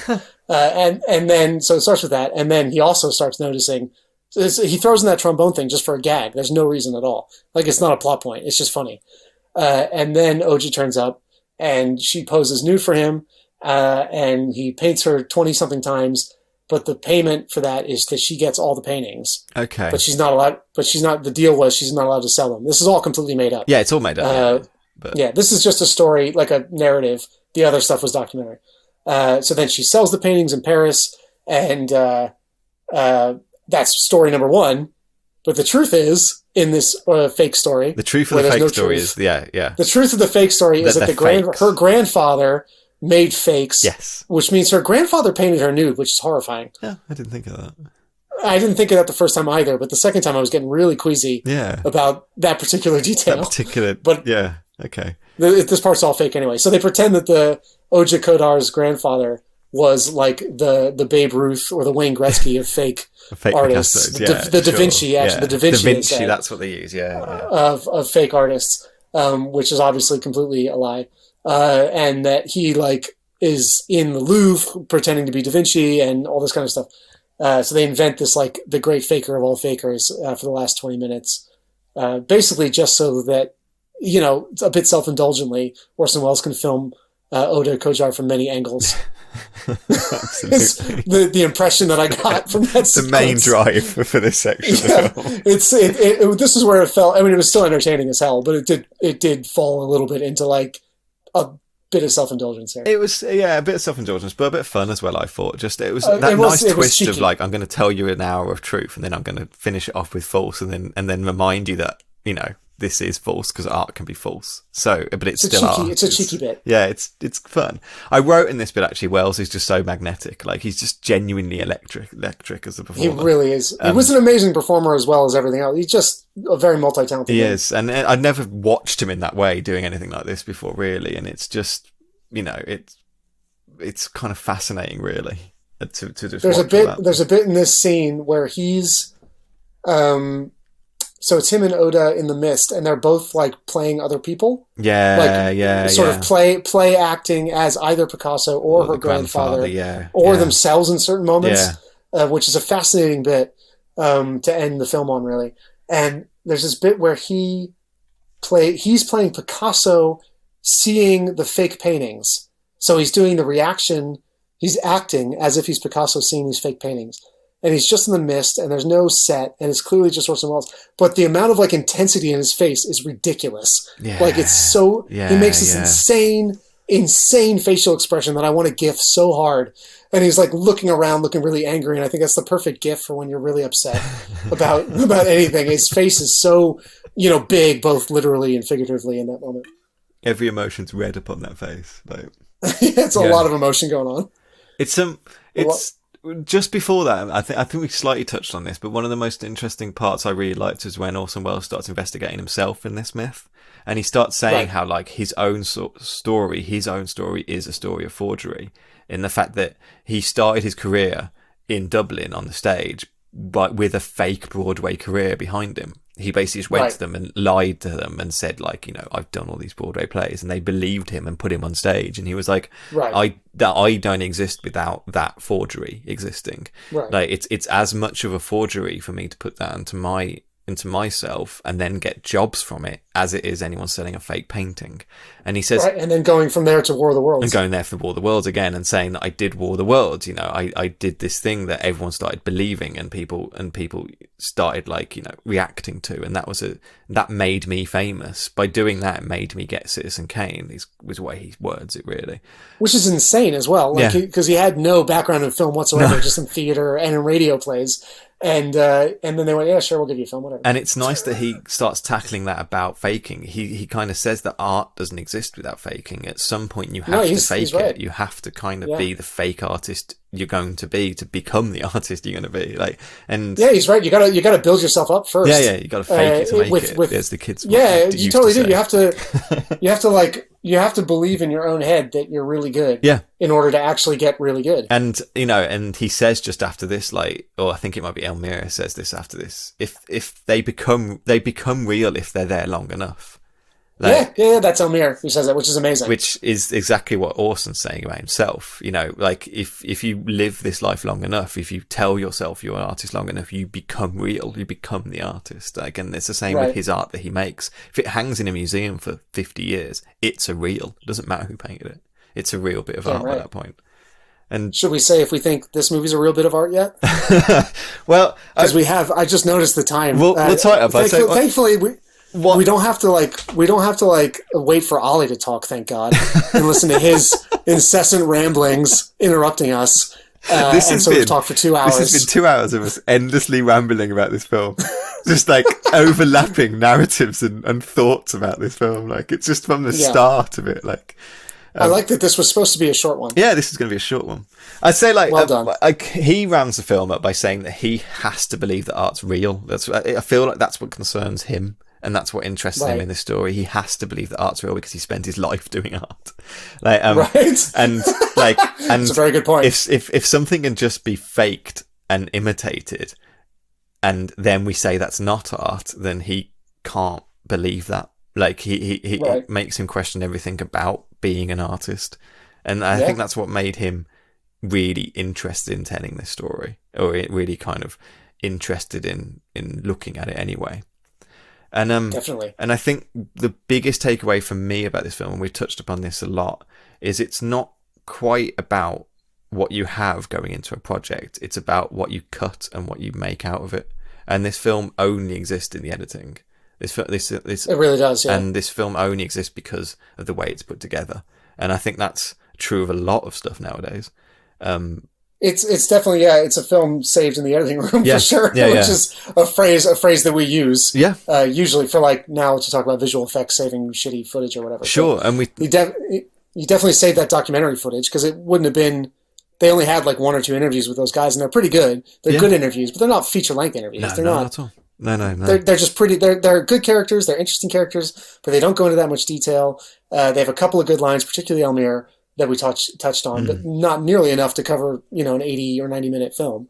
So Orson Welles made it in the edit. Made it in the edit, absolutely made it in the edit. And he makes a film that's about this art fake and this bibliographic fake, but he then puts himself into it. It's about Orson's relationship to art. It's about Orson's relationship to Howard Hughes, who has a relationship to the bibliography, the fake bibliography that's written in this film. Can we talk about how he says the word biographer or bibliographer? He has a weird accent when he says it. He knows that? He says biographer. Oh, yeah, he does. Yeah, he does. Over and over again. It's so odd. Biographer. Orson, what the hell? What accent is that? And then his biographer. Then he mixes up with Oja and her making her own art, and then it's also about this film. This film is about making this film. In the end of the day, yeah, totally. And he effortlessly just puts this together to make something that I think's fascinating. I get the feeling I like that. It doesn't it feels effortless because he put so much effort in. I think personally, this is my guess. I have no expertise in this. No. But there's a quote it's from some movie about Shakespeare. I think it's a bad film, but I always think about a quote someone said about it, that he seemed effortless to the people at the time. I don't remember if this was a real quote from someone or a dramatization or whatever, but they're like, oh, Shakespeare, he just writes, other playwrights at the time. Orson Welles loved Shakespeare, so this all connects. Leave me alone. And it goes, he seems effortless when he writes, but the swan is a good emblem for him because he looks effortless, but under the water, his legs are kicking like mad. Right. To make it seem effortless. Yeah. And this film feels like that too, where it seems to like effortlessly speak English, and also go from point to point and cut to cut and scene to scene. But the amount of labor involved and the amount of years that they did it and the way that it evolved over time during the making of it, as you said, in quite a freeform way, just implies to me that there was a lot of sleepless nights trying to put this bit of film, that bit of film together, trying to come up with a voiceover or a thematic idea that would link, X and Y together in a poetic and interesting way. Yeah. And like we said, he nails all of them. He does. And no matter how brilliant the man was, which he clearly was, you can't do that, at the drop of a hat. It takes even a beautiful hat. It takes a minute. Slightly jaunty, beautiful hat. Jauntily put on, worn, beautiful hat. You can't just drop that and have all this brilliant, God, what's the word I'm looking for? Montage, I guess. It definitely takes a lot of sweat to find the right shots at the right moment and the right sentence and the right turn of phrase to lead from, this guy talking to Howard Hughes over there to OJ over here. That doesn't just happen no matter who you are. And it's not just that it feels effortless. It feels to me like fully formed. It feels like it just fell out this way, and it's no way that can happen. But it just feels like it just feels so just like, I don't know. It just feels so tight with that. And that is the beauty. It feels like at a certain point, like he just started having a lot of fun editing. The editing feels really fun. Yeah. The start, I wanted to say the start, because we right at the end of this podcast, we'll talk about the start of this film. But we mentioned it. I love when he's doing this magic trick for the kid, and it's all just focused on his hands, and he's narrating and telling you what he's going to tell you. He introduces the crew at the same point, and they're kind of hiding behind a pillar, shooting them. Yes. He introduces Audra and tells you we're going to get back to her later, and then it comes back to the magic of the trick again. And tells you that as magicians are faking it, artists are faking it, so we're going to discuss about what faking it is. He then talks to the co-director, and the co-director tells him, do you want to do this now?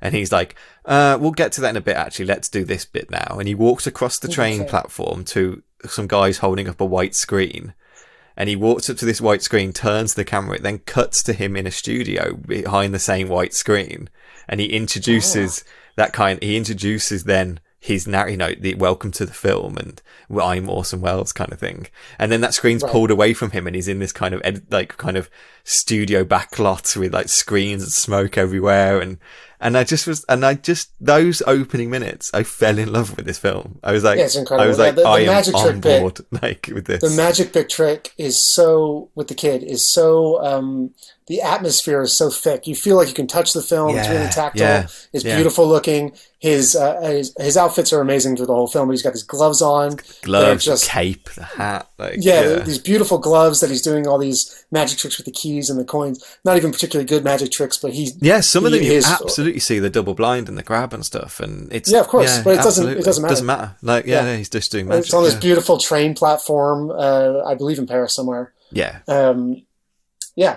an incredible opening scene. It really sets the stage. I think that's the cover of the film, is the famous cover with him holding his fingers up. I'm pretty sure it's from that scene.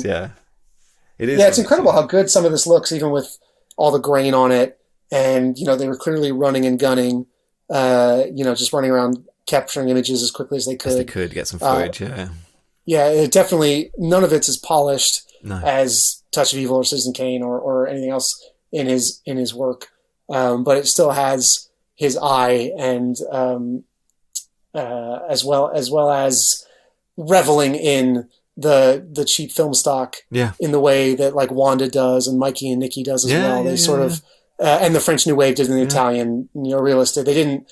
What people realized somewhere in the late 50s was, what if cheap film actually looks good? Was fine. And it's like like, what if I just like the grain? And just go with it. Yeah, which we've rather than nowadays. trying to make everything. Instead of just trying to make everything super slick and perfect all the time. Yeah. Just revel in it. So there's points in this film where like freeze frames with tons of grain just stopping, but it's like it's atmospheric and it works. Yeah. Looks great, despite the fact that it technically doesn't look great. Yes, if you see what I mean. No, you're absolutely right. It works for itself. It does exactly what itself wants to do, and it just feels sure it looks like that. That's great. It's amazing. It's amazing. I say thank you for choosing this. Like we obviously didn't plan to have this kind of episode at this point, but I really value that actually we got to look at Orson Welles in the 70s and this part of his life and what he's doing at this point. I think is really cool to look at. And now we can go back, and when we look at Orson in the 50s and the 40s, we've got this idea of where he went, and who he was at this point. And it's just crazy that like after he'd already stomped everybody in the ground, he's just running circles around people decades. Do you know what I mean? Other Side of the Wind came out, whatever it was, 2019. I'm like, this is easily one of the 5 best films that came out this year. Yeah. And like, what the fuck that? Like, what the hell? This isn't even fair. That like this guy could come from beyond the grave and just style on us this hard. Like that's it's one of those. Shouldn't be allowed. It is one of those, and it is. I think it is a legitimately hot take. It's like Orson Welles. He's really good. Like, and he's not just really good in the golden age. Like, oh my god, he made this. He legitimately was ahead of his time, doing stuff that's really good, really hard, and really important, and did it really well. Like, and if he was making films now, he would do really good films now. He'd be killing it. Yeah, it's not that he was trapped in the golden age of cinema. He was just trapped as an artist. That's all he was, and I think he would have made great art in any period. A lot of filmmakers get pigeonholed like that. So it's like. He does the one film that everybody likes, fair enough, and then, like we said, everyone lights him off, which is a bullshit narrative. Yeah. But it's sort of like how everyone says, for example, Scorsese only does gangster pictures, which isn't true at all. Isn't true. Yeah. It's complete horseshit. Or Spike Lee may Do the Right Thing and Malcolm X, and that's the end of it. That's not true. Yeah, it's complete horseshit. So it's he got pigeonholed, which it wasn't fair, and he was just always decades ahead of what was going on, and he was always curious and excited about film and film form from day one, which is great, which obviously plays into this one massively. I highly recommend you just go watch Other Side of the Wind tonight. I'm going to try, actually. I will actually. It's another short and fun one. It's on YouTube, and so it's on Netflix, isn't it? Yeah, it's on Netflix. Most people didn't. I liked it more than most people. Okay. I don't know why. A lot of the critical reaction to it was like an interesting film, but because he wasn't around to finish it, it doesn't quite have the pop. Whereas I was watching it going, oh my fuck, if I'm right, it was cut from a ton of notes though. Like it was like it's a very complicated down. So he had edited a lot of it and he wrote a lot down. I personally think the team responsible for bringing that film back should have won Pulitzers and every award imaginable, because we talked about how tough editing for Fake must have been. This film, again, every scene is shot with like 20 cameras, like documentary style, and it was all locked in a vault in like Prague or something for like 50 years with no sound, half of it. And, like they're not in sync, and there's sound missing, and it was shot over years. And I can barely wrap my head around like the 5-minute corporate films I have to edit, let alone. That I can't even understand how it was physically possible to do that. No, I don't know why I'm talking about this. I'm the same. I think it's an absolute. I think it's a magic trick to give some magic. It's just crazy to me. It really is. So if we want to jump to the final judgment section. Yeah. We're kind of there. Like I think we're kind of there. As I say, I found this film impossible to really review. Sure. It's almost review proof because it's about reviewing, and you managed to not review it for 2+ hours. Yeah, we've managed. It's a film to talk. Like, my slight disagreement with him is that I think like I am not a film expert at all. I won't claim to be, but I do think experts are important, and I do think film critics are important. and have a role totally. to play, I would disagree with that kind of the viewpoint of the film. That doesn't matter. You can watch this and disagree with it. It's got plenty of ideas and stuff that it's talking about. And I like one of the best, one of the biggest, let's say, filmmakers of Hollywood ever doing a film about art.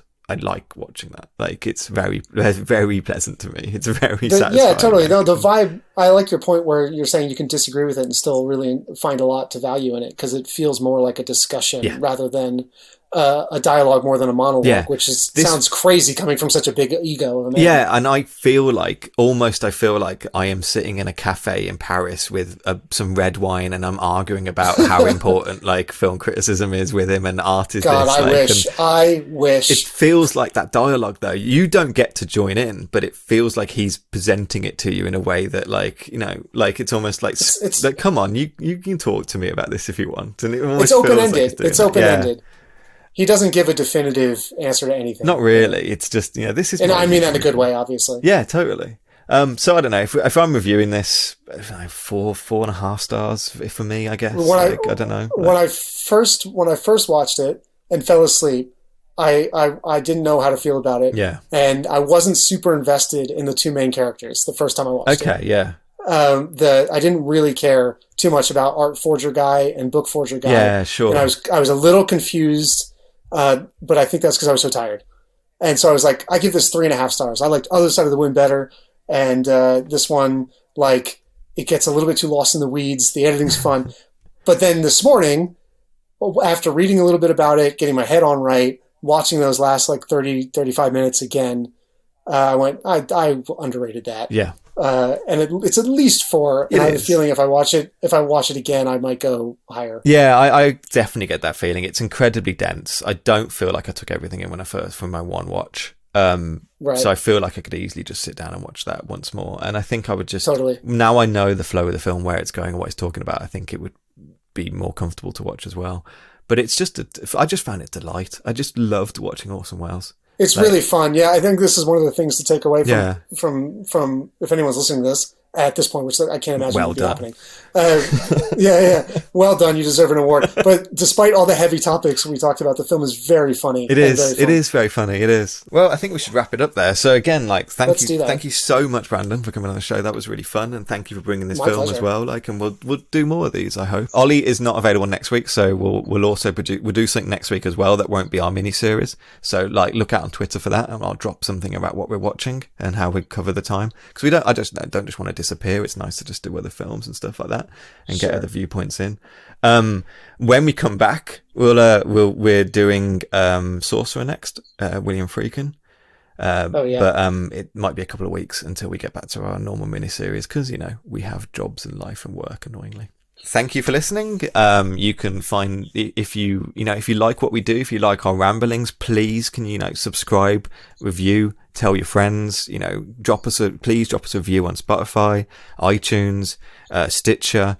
Drop us a line on YouTube and tell your friends about us. We'd love to get more people on board. And honestly, if you get around to watching F for Fake, which is on YouTube, let us know what you thought about that as well. And as Ollie always says, if the picture's bad, adjust your tracking. Is that what he says? I thought, should I do this bit? I'm going to do Ollie's bit. Go on, do Ollie's bit. If you have a VCR, which you don't, and you're using a tape, which you're not, and you can't see what's happening, which won't happen, adjust your tracking. Or you can just stream it and it'll work fine.